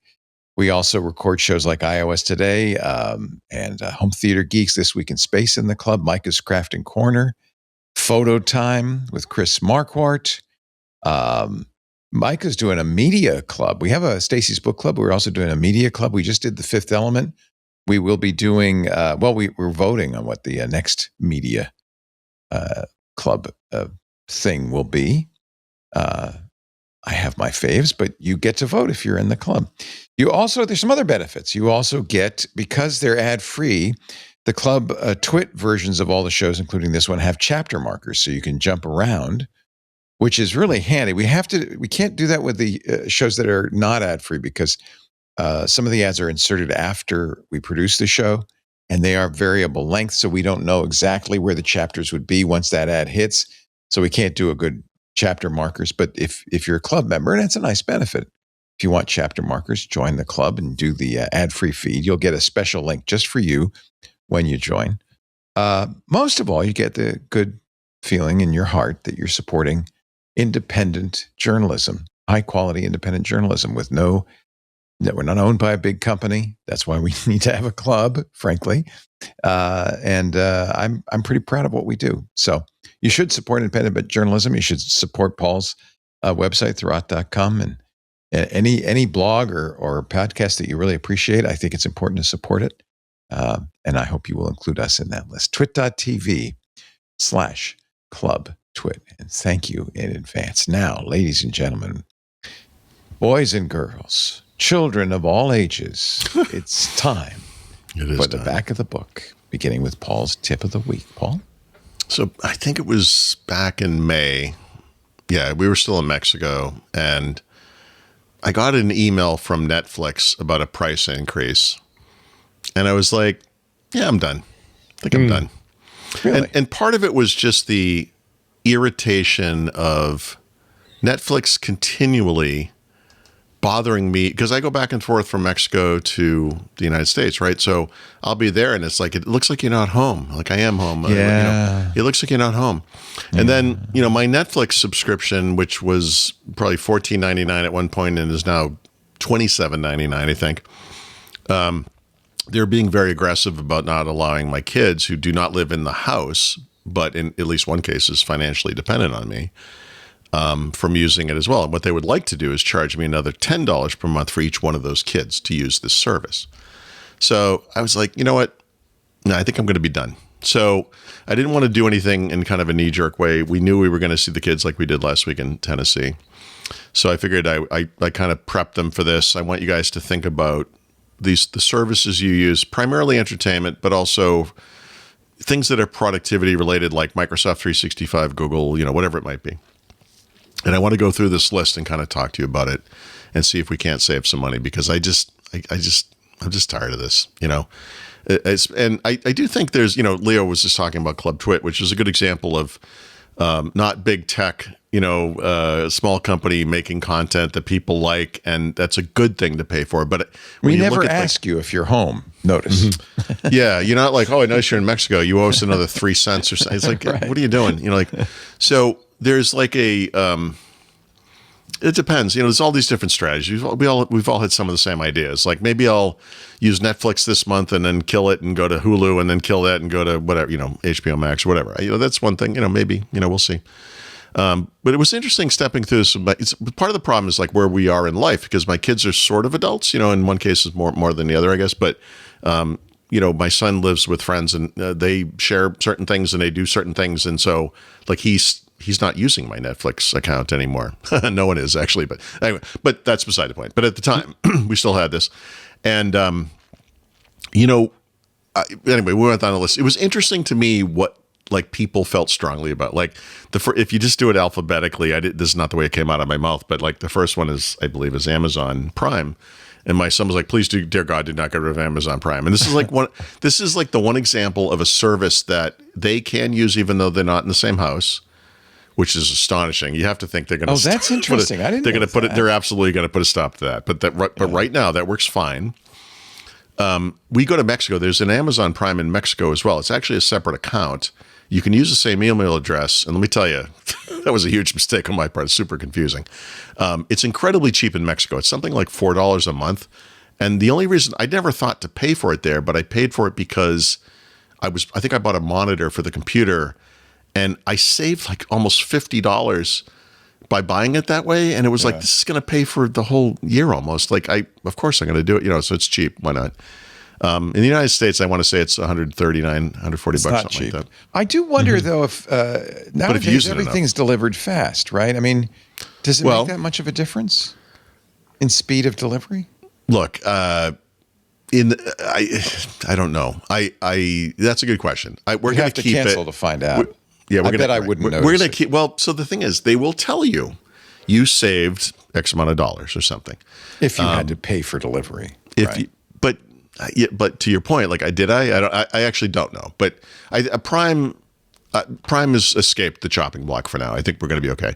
The other big one. Now it's Prime Day. This is a national holiday, my friend. Thank you. It's not. I mean, it's no Flag Day. It's no Flag Day. But, but yes, fair enough.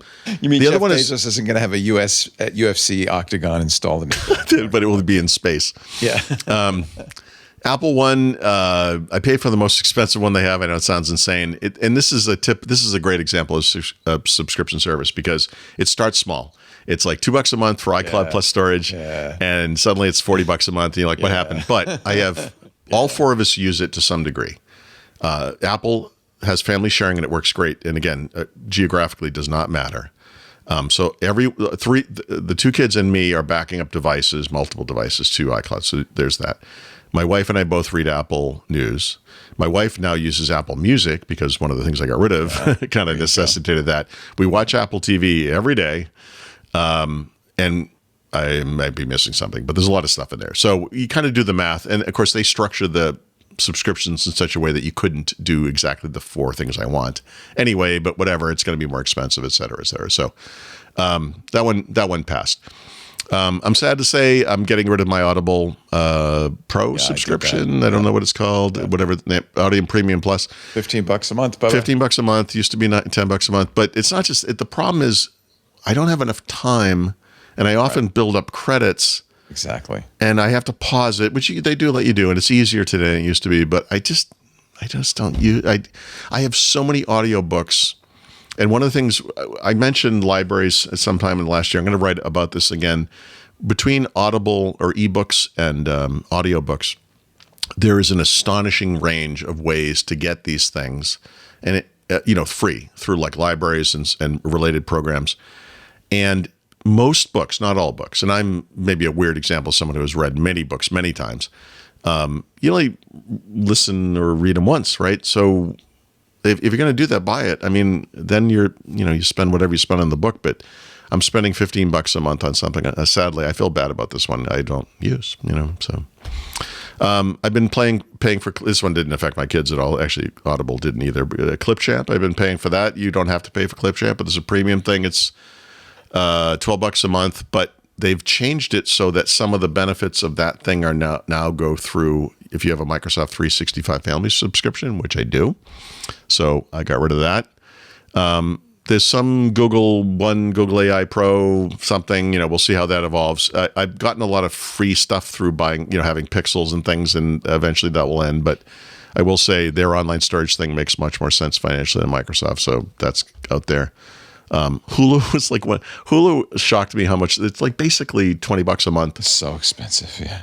And it's like my daughter, this is the one my daughter piped up, and I was like, you're gonna have to figure this out, kid. I'm sorry. Like she can still get EDU pricing on things. They don't have a Hulu no ads version for students, which is kind of bizarre.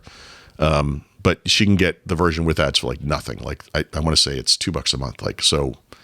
You're going to have to watch some ads, or you're going to just pay. I can't do it. Netflix, like I said, dead. The big one. You must pay for YouTube Premium. You must. That's the last one. I'm going to get to that. So that's okay. The big one. Spotify, I've been wanting to kill this forever. It's not quite $20. It's 18 months. I hate Spotify. I don't use it. My daughter and son always used it. My wife moved to it at some point. She doesn't do a lot with music, but she had been on Pandora, and I don't remember what it was, but we had. It's a good Pandora replacement, I think. Yeah, we were using it like whatever. So she kind of uses it, whatever. So I talked to the kids about this, and this is the thing. You got to talk to people, like especially when you're paying for things that other people are using. You got to check in from time to time. I know. My son moved. He moved to Apple Music about either last year or the year before, and the reason he did was because they have really good. I don't know if it's. He's deaf, right? So but he can hear with their cochlear implant. But there's something in Apple Music. I don't know if it's live captioning or some capability into there that he loves, and he's just switched to it. So he just uses that. So that's great. Lyrics, and they have something karaoke. like that. I don't remember what it was, but he's super. He loves it. So I figured my daughter would be the holdout here again, and she goes, "Oh, I don't even use this anymore." She's like, I get this through my student thing for nothing, and I was like, "Oh, thanks for telling me." So I was like, all right, this is going. And then my wife's like, hold on a second. I'm like, she's like, I use Spotify. I'm like, no, you don't, but you're going to use Apple Music. She's like, I have an Android phone. I'm like, welcome to my world, honey. It works. You'll be fine. Yeah. So I just switched her over. She's fine. That's, whatever. So YouTube Premium is the thing that's emerged as what I would call like last service standing. Mm-hmm. This is just an entertainment space, but I don't know why this is so cheap for me.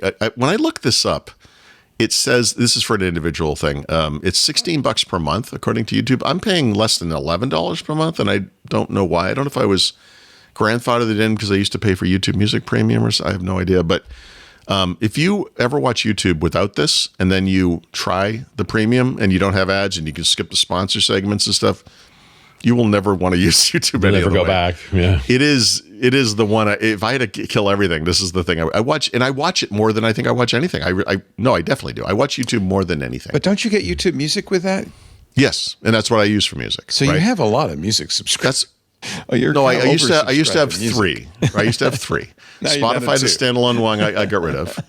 Apple Music is part of Apple One, which I'm not getting rid of, but I use it sometimes. But my wife now and my son use it. That's fine.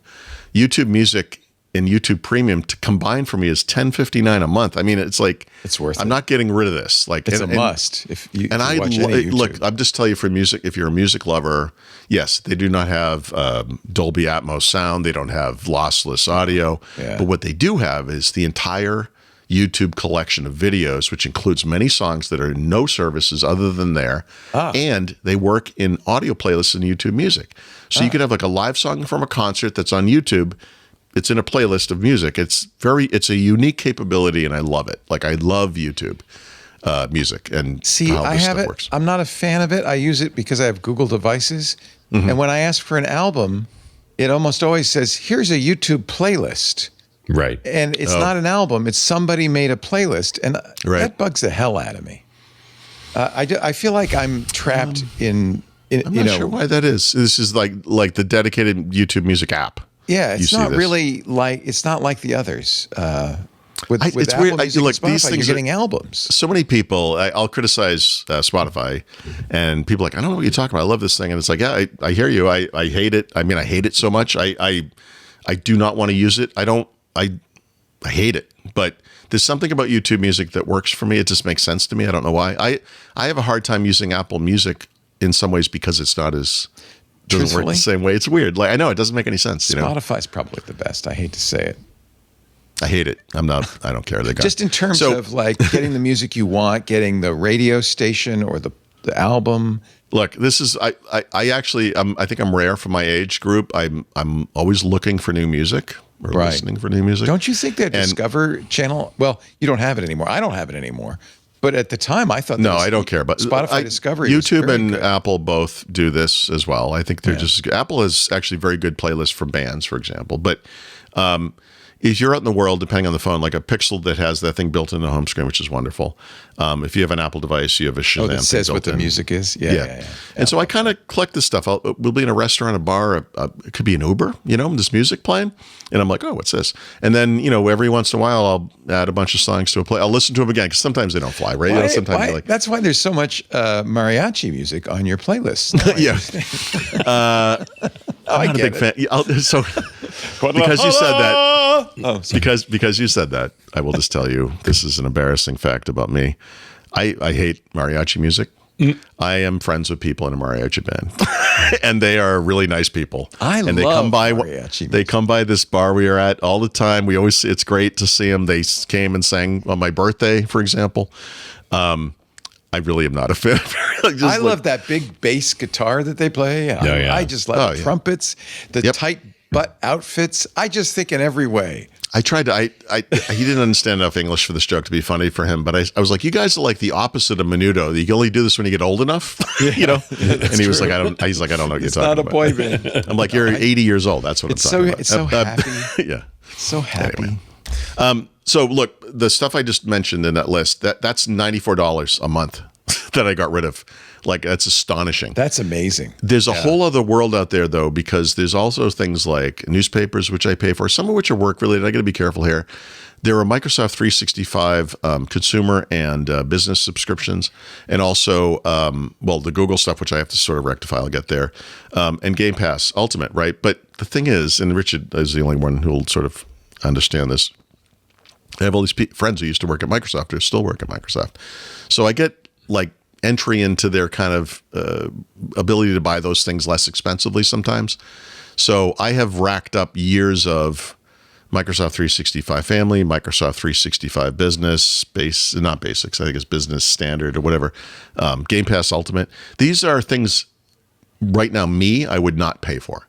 But I paid for them in much smaller increments, like smaller amounts, and bought, years out, so they're just there, and they're going to occur. Like I'm just, my wife uses some of it. I rarely use Xbox Game Pass Ultimate, but when you add that stuff up, those three things, those Microsoft subscriptions, I mean, this is like $50 a month just to Microsoft, or it would be if I was paying the full price. I'm just lucky I don't. So whatever. And then I'm not going to get into this today. I'm running long. I got to be careful, but there's more to come here because obviously, in some cases, you can be like, okay, I'm paying for 3 music services. I can get rid of one. Great. That's pretty simple. But how do you make up for you don't have Netflix, you don't have Hulu? What do you do if you get rid of the New York Times and the Wall Street Journal or whatever? And so this will keep coming up, next month or two. So we'll hit that when we hit it, I guess It is we amazing. definitely turn on the sports service when the curling events are on. Yes. Well, that's not what I would choose, but so we don't have live TV, right? So one of the issues that this has been for years, right? So we have people over on New Year's Eve and we want to watch the ball drop or something. So my brother-in-law will bring over like a Fire TV stick and he has this thing and it works fine. Or my son and daughter will be home over Thanksgiving, Christmas or whatever, not for the whole duration, but they come for Thanksgiving and then leave and come back for Christmas. And it's like, well, Mark especially is like, well, I want to watch the basketball games on Christmas Day or the football games on Thanksgiving Day, or whatever it might be. So it's like, not every year, but often I will pay for like a month of 2 of YouTube Premium, which by the way is like a car payment. And, but I won't pay for it for the whole year because, I wouldn't want it. I don't watch it. That's just wasted money. So we were already doing a little bit of this. There may be a thing, like I said, that, and again, this is not a unique idea, but maybe there's some big show on Netflix. You're like, all right, we'll just pay for Netflix this month and we'll use it. Like we'll watch that show and we'll binge it. Yeah, we'll binge other things and then we'll get rid of it and we'll move over to whatever service, So we'll see. Yeah. We'll see how that goes. Now, then a new show, new season of Earth the Moon comes up. So you sign up for Apple TV, you binge it, and you shut it off again. Oh yeah. So I didn't mention Apple TV because it's part of Apple One, and that's just going to continue because it's part of it. But yeah, I wouldn't pay for Apple TV myself either. Apple TV Plus. If that was a standalone thing, we do watch it. We use the Apple TV. I have an Apple TV device, and we have whatever apps on it, and I have my NAS that has content on it, and I can play that on the TV. I do that stuff, but the actual Apple, well, I do. Like Shrinking and. Ted Lasso will come back, and there's good shows, Earth to the Moon, or what's it called? For All Mankind. For All Mankind. There's great shows on there, but I don't have to give them money every month, but I do because I'm a good Apple customer. You do anyway. I do. That's how I do things. You do it anyway. The app pick will be considerably shorter. Sorry, I think I might have mentioned this recently anyway, but I have 2 Markdown editors I go back and forth on all the time as the one I prefer the most, but. IA Writer is one of the 2. I had mentioned them recently or the past couple months because there were some changes there where they allowed you to buy the app directly from them, not just through an app store, which I think is kind of cool. If you buy it on desktop, they brought they did the 2.0 version on Windows, which is a big improvement. Still not quite as good as the Mac, but still a big deal. There's authorship on there now, meaning you can see who wrote what and color. Whatever, if you're collaborating on document sites, I'll never use it, but kind of cool. And then they had separate search outline views and still do on Windows, actually. But now they've integrated those on the Mac, iPad, and iPad, I wrote in the notes, Mac, iPad, and iPhone.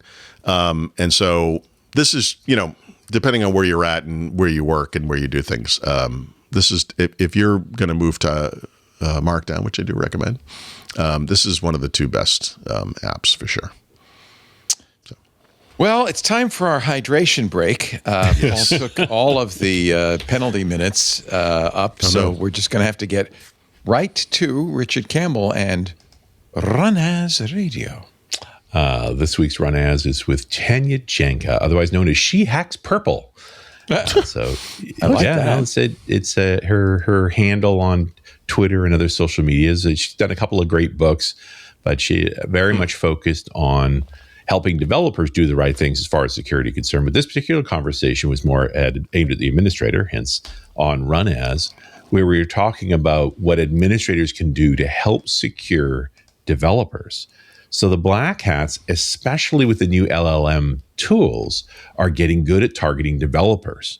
They're still running in very privileged account. Most developer tools need high privilege accounts just to operate. And they're often touching secrets, getting into various vaults and things. They have access to high privilege accounts in the cloud for deployment. And CI/CD pipelines, while sort of essential to modern development, also have huge vulnerabilities. And ability for the LLMs to parse data and then quickly create a response have meant a whole new class of attacks on developer pipelines. And so this was the conversation we focused on about dealing with how these supply chain attack, these different forms of supply chain attack are emerging, not just that they're hacking open source software and it's getting deployed, but rather that the pipelines themselves hold so many privileges that it's very easy for devs to make a mistake, that a phishing attempt against a dev account, which can be successful, often leads to high privilege access that can be moved on very quickly. And so we sort of work through various scenarios of how we can contend with these problems and help developers secure the process a bit more, lock a few more things down, and just trying to make it harder for the bad guys to have success. Nice.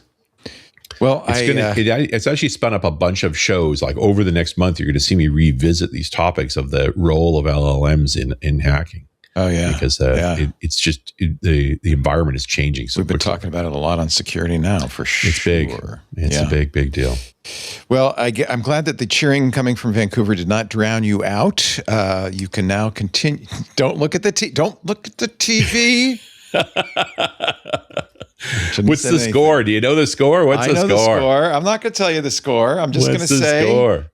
There are about... It's 5-1 Switzerland. No, it's not 5-1. No. It's much closer. Well, that's the old game. In fact, it might get closer still in a moment. And so I'm just going to say that there's about 20 minutes left, and we're going to have time to watch the final moments of that game. That's weird. There's just about 20 minutes left in this podcast. The whiskey segment right now. Yeah, well, and I'm not going to rush this one because I've been putting together a story, which I'm going to actually use later, sort of on how Canadian whiskey has evolved. And in the process of doing that, realized there was this weird exception. And I happened to have had a drink of this weekend, although I don't have the bottle with me.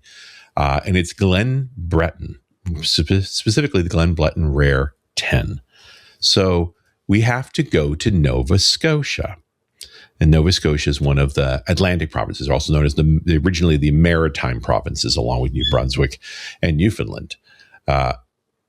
There's a little isthmus between New Brunswick and Nova Scotia, the main part of Nova Scotia, called the Isthmus of Chignecto, that connects the two together. And then the third is Prince Edward Island. That's, Anne of Green Gables. That's where she's from, just north of Nova Scotia. Which is actually connected to New Brunswick now via the very shiny Confederation Bridge, which only opened in 1997. Before that, you had to take a ferry. Cape Breton, specifically, is an island right adjacent to Nova Scotia, just on the northeast side. It's part of Nova Scotia now, connected via a thing called the Kenso Causeway, which also has a canal and so forth for ships to get through. But this, of course, is an ancient land. The Micmac people had been there for millennia, and they called the island much more appropriately Anuamaki, which means the land of the long fog, because this is Atlantic Canada right on the water, and it is foggy there a lot. It's like San Francisco, yes. Yes. This is a seasonal island. The Micmacs would fish the coasts in the summertime and hunt inland in the wintertime. Although the Micmac people spread all across the Atlantic provinces, Labrador, Newfoundland, across Nova Scotia, down into what would be northeastern Maine as well. And they've been there for literally millennia. The Vikings didn't make it as far as Nova Scotia. Very famously, there's Lansdowne Meadow, which is in northern Newfoundland around 1000 AD. They set up a site. And there's actually written documentation from the Vikings of that era. They didn't last because the native peoples that were there were tough and fought back.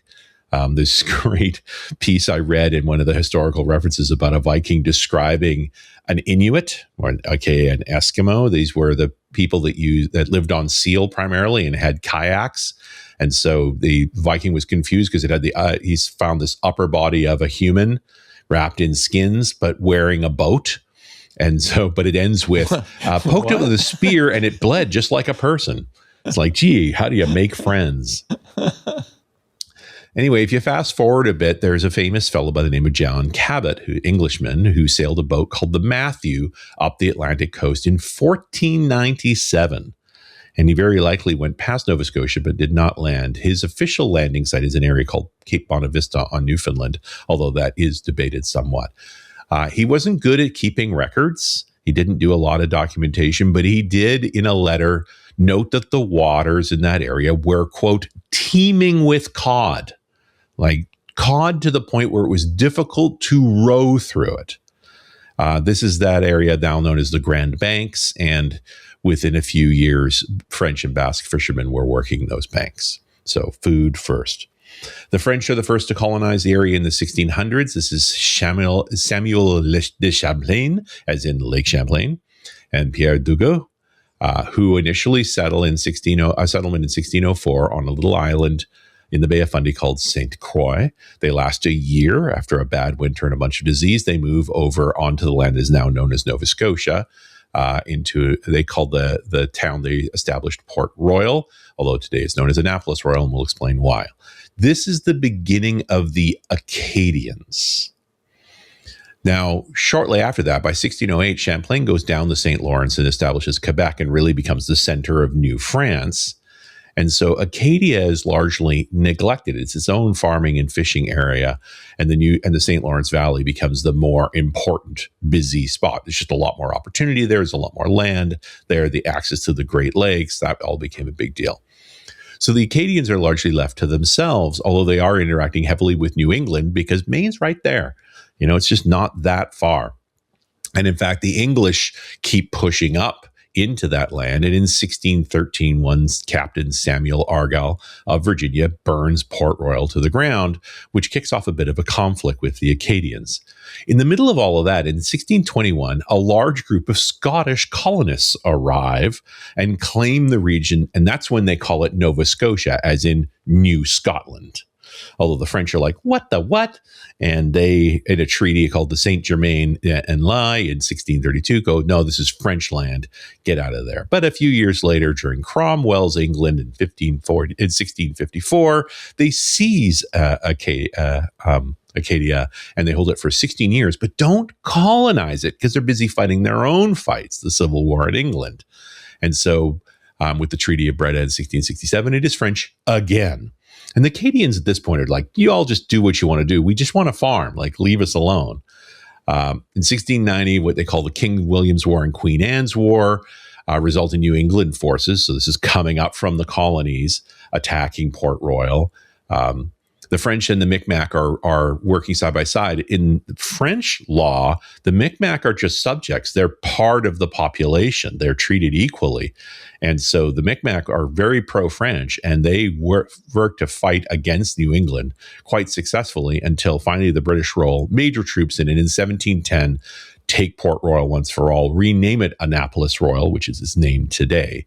And that ultimately results in the 1713 Treaty of Utrecht, where France cedes all of mainland Acadia, today that we called New Brunswick and Nova Scotia, to Britain. And that leaves these Acadians, who are French Catholics, now under British Protestant rule. And the Micmacs aren't having any of it because the British don't consider them humans. They're just natives. And so they fight the British steadily. But the French, being forced off the mainland part of Nova Scotia, focus on Cape Breton, the island just to the north there. And they call it Ile Royale. And they also have what's now known as Prince Edward Island, at that time known as Ile Saint-Jean, and will later be known as St. John for the longest time before it becomes PEI. They build a town called Louisbourg in 1719, and they built a large fortress, which isn't completed until 1740, but is one of the most powerful fortresses in the area. This is the eastern side of Cape Breton. It has an excellent sheltered harbor with both the town and the fortress, is an effective guard to the Gulf of St. Lawrence. So it is supported by France, who's, again, most of their activities are further west down the St. Lawrence in New France. And it becomes a major commercial fishing hub. In fact, it's competitive with Boston and Philadelphia at the time as the major ports on the east coast of the Americas. Now, the Acadians are not happy that all of that mainland is now controlled by England, although they're largely neglecting it. So some of them are hanging more in Cape Breton, but they're mostly resisting. And actually, they played the trade game fairly well, where they trade with both New England and Louisbourg While the French are saying don't trade with the English, and the English are saying don't trade with the French. So they just do both. This goes on for a few years until 1744, when war breaks out between England and France again. And this time the English come through. They take Louisbourg, and although a few years later, the Treaty of Aix-la-Chapelle hands Louisbourg back to France. And that's when the English get serious. They set up the town of Halifax, which is on the main part of Nova Scotia. This is now the major city of Nova Scotia, to counter Louisbourg. Now they bring in British troops. They set up a naval port. Lots of settlers flood into the area. And it's actually the Micmac that start to resist. There's a priest called Father Latour. It's known as Father Latour's War, where they're actually actively resisting the British. This peaks in 1755 into what we call the Great Upheaval. This is the mass deportation of the Acadians. British military rolls into an Acadian village. They take control of the roads and bridges. They use the church as an assembly point. They require all families to gather for registration. That mostly means the men go in to do the registration. They then lock up the men and then round up the women and children, burn down the farms and the houses, destroy the dike system, seize livestock and or slaughter it, and then force march these families to be loaded onto cargo ships and dispersed. Many go to the 13 colonies. Some actually end up, Virginia flatly refuses to receive any, and they end up diverting to England. Some go to France itself. Many end up in the Caribbean, St. Dominique, Guadeloupe, Martinique, and Jamaica. And some just plain flee all the way to Quebec, but otherwise other locales in Newfoundland and Labrador. By 1758, Cape Breton and PEI have fallen to the British as well. And this ultimately ends in 1763 in the Treaty of Paris, which cedes maritime provinces entirely from France, except for the two little islands, Saint Pierre and Miquelon, off the coast of Newfoundland, who will be very important during U.S. Prohibition, because that's France. And so you can export out of Canada just to these little islands. And then what you do after that doesn't matter to the Canadians. Fast forward a couple of years, in 1764, Louisiana opens up to the Acadians, and a bunch of the Acadians that have been displaced in France and elsewhere come to Louisiana. This is the origin of the Cajuns. As the British have asserted control over Nova Scotia in a large way, they basically say, hey, if colonists are just rare, right? This is still a time of really low populations. And so they do offer that the Acadians can return to Nova Scotia if they declare unconditional allegiance to the British Crown, but also can't go back to their original farms, but they can establish new ones. And a bunch do, because they know how good the land is. And they start to set up other towns in the area. Another big burst of colonization into Nova Scotia comes in 1783 at the end of the American Revolution, where the British loyalists, as opposed to the traitors, escape from the American colonies and move into the area. And so by 1784, Cape Breton and Nova Scotia holds functioning as its own colony, although they'll be unified in 1820. And in the midst of all of that, with the Industrial Revolution going on, coal is found on Cape Breton, and a bunch of Scottish settlers who have been doing mining in Scotland, but rather not be there anymore, actually emigrate to Nova Scotia. And so through the 1830s, you have a relatively prosperous time. The ports there are very good for building out ships. This is whaling time. There's lots of resource extraction going on, although productivity tapers off in the 1860s as more development is moving west, and the development of the railways drive things. And the terrain of Nova Scotia is not conducive to building railways very easily. So the power of the railways moving elsewhere means the money goes there. And so we get to 1867, which is the Confederation of Canada. And although there's much debate, Nova Scotia and New Brunswick do join right at the Confederation point at 1867, where other provinces join later, the latest being Newfoundland, just to the north, who doesn't actually join Confederation until 1949. Now, what has this got to do with whiskey? Well, nothing. Because the whiskey, it needs grain, and most of the grain that's being grown at that time is for food. And so most of the booze that's being made, because it's British controlled, is rum. They're bringing up molasses from the Caribbean, and most of the distilleries operate out of Halifax, but they're making rum for the most part. And so you don't get a lot of whiskey industry there, although further west, where you grow more grain, and that's another story, one we've told at times, in and around Quebec and Toronto and Ontario is where you get all the grain growing that turns into whiskey. But that lands us to 1990 and this place called Glenora. So whiskey came and went. It was popular coming out of Prohibition. And then World War II was an interruption. It did all right in the 50s, but in the 60s and 70s and even in the 80s, it slows down a lot.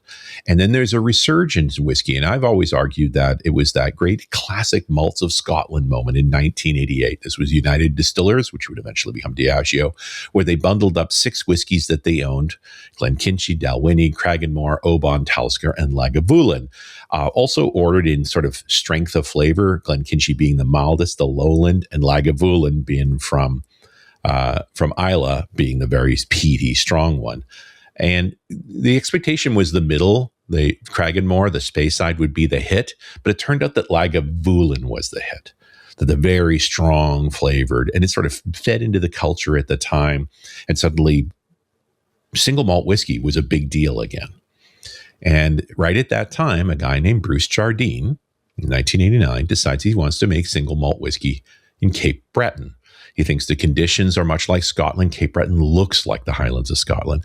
But he's also the first to talk about making single malts in North America, full stop. So he travels in Scotland to learn more about whiskey making and ends up setting up a relationship with Bowmore, of all places, who ultimately train him and even equip him. They ship him out with a couple of ex-Bowmore stills and mash tuns back to Cape Breton. They even provide some whiskey early on. He does a blend with Bowmore in it. So the distillery's up and running in 1990, very small operation. He's got a limited amount of money, but now you got the real problem making whiskey, which is that distilling is the easy part. Waiting for it to mature is the hard part. And so Jardine tries to make a go of it. He sells a white dog called Kenlock Silver, although it doesn't do particularly well, and does do a blended with some Bowmore in it to try and create some other options. But by 1994, he's about out of money and makes a deal with a very well-to-do family in Cape Breton known as the McLeans, specifically Lachlan McLean, who does buy Jardine's concept of making a great Canadian single malt. Jardine largely, bows out at this point and actually passes away in 1999. And by the way, I could not even find a photo of this guy, much less much of his history. But you figure if he passed away in 1999, he missed the internet revolution for the most part. He just never was actually online. But when the McLeans take over, they recognize the tourist opportunity this is and build out a big visitor center, a pub, even a set of chalets. There's a bit of a hotel complex there. So it's a destination as well as a place to make whiskey. And so by 2000, so roughly 10 years in, they start to produce a version of their whiskey they call Glen Breton Rare. And the Scottish Whisky Association freaks out, because they always associate Glen with Scottish whiskey. That's not Canadian product. And, Glenora's response, of course, is the bottle is labeled very clearly product of Canada. So the SWA files suit in Canada, and the Canadian Trademarks Board rules in favor of Glenora. It's clearly a Canadian product. Glen can't be an owned word. That's not a thing. The SWA does not give up. They actually go to the Federal Court of Canada, who overturns the decision and basically tells Glenora they have to rebrand. Glenora countersues again, goes to the Federal Appeals Court in 2009, gets it overturned again in favor of Glenora. The SWA doesn't give up, goes to the Supreme Court of Canada, and they refuse to hear it. And so it sticks. You can use the word Glen. In fact, they respond to that by, in 2010, releasing a bottle, a 15-year-old, called The Battle of the Glen. But the other side of that whole battle was a huge amount of free marketing. This made the news everywhere of Scotland trying to defend the idea of making single malts. And it really established precedent that single malt is not just a Scottish thing. And we've already talked about the fact that single malt is a completely made up thing. It was made up by the Glenlivet guys in the 60s as a marketing strategy. It's got nothing to do with anything. That being said, Glen Breton Rare 10 is very much a Scottish whiskey. In fact, they use Scottish malt. They do a 60-hour fermentation in wooden washbacks. They have these two 5,600 liter four-size stills from Rothy's. They are the ex-Bowmore stills they got back in the 90s. And they even build Scottish-style rack houses. Earth floors, wooden walls, barrels stacked horizontally.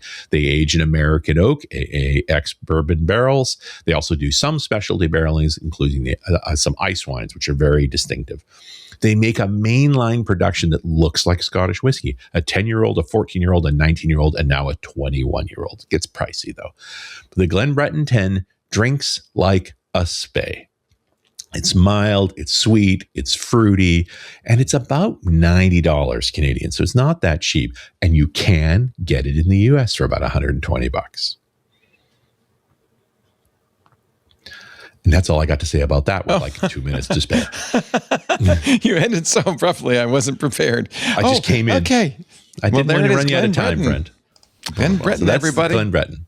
And I have this whole story of the Canadian whiskey, and like Glenbretton doesn't fit into it because they've done their own thing. Yeah. They're funny. They're a funny character. off But on they that literally island. were the first single malt in North America. Wow. Mr. Richard Campbell's done it again, ladies and gentlemen. Our hydration break is over, and you may now resume your previously enjoyed broadcast, whatever. Thanks for playing. It looks like the game is almost over too. So we'll just we'll end on this note before Richard bursts into tears. No, you know what? Canada's going on anyway, aren't they? They're going to go on anyway. Yeah. You need a tie, right? If they tied, they got to play their games in Canada. If they've lost, now they're going to have to play the games in the U.S. And who wants that? Nobody wants that. Nobody wants that. You stole my joke from me, but yeah, that's a good point. Can we just play in Mexico? I mean, what, Yeah, Richard Campbell is at runisradio.com. That's where you'll find his podcast, Run His Radio, and .NET Rocks. And yes, there's a new Geek Out episode of .NET Rocks on data centers. Yeah, did the data centers in space as a .NET Rocks episode. I hope you said it as space. In space. I think that's going to be great. I can't wait to listen to that. I was watching your NDC talk on AI. That's up on YouTube now, so that's great. Everybody can see that. Paul Thurrott is at thurrott.com. Become a premium member. You get all his books, too. You can, if you're already a premium member at thurrott.com, you can go to leanpub.com and pick up a copy of the Field Guide to Windows 11, Windows de-shittifying Windows. That's a bit of a word. And Windows everywhere. A history of Windows through its coding frameworks. Together, Paul and Richard join us every Wednesday, 11 a.m. Pacific, 2 p.m. Eastern, 1800 UTC for Windows Weekly. You can watch us do it live if you're in the club, of course, in the Club Twit Discord, but also on X.com, Facebook, LinkedIn, Kick, YouTube, and Twitch. 6 different places you can watch live. After the fact, on-demand versions of the show are at our website. We have audio and video at twit.tv/MBW. The video also lives on a dedicated YouTube channel for Windows Weekly. But the easiest thing probably is subscribe. I know it's kind of old school, but there is a podcast client somewhere out there with your name on it. If you search for Windows Weekly, press the subscribe button. Especially if you made it with AI, then it could really have your name. It might actually literally have your name on it. Mm-hmm. Thank you, Paul. Thank you, Richard. Thank you to all our winners and our dozers. And we will see you next Wednesday for Windows Weekly. Bye-bye.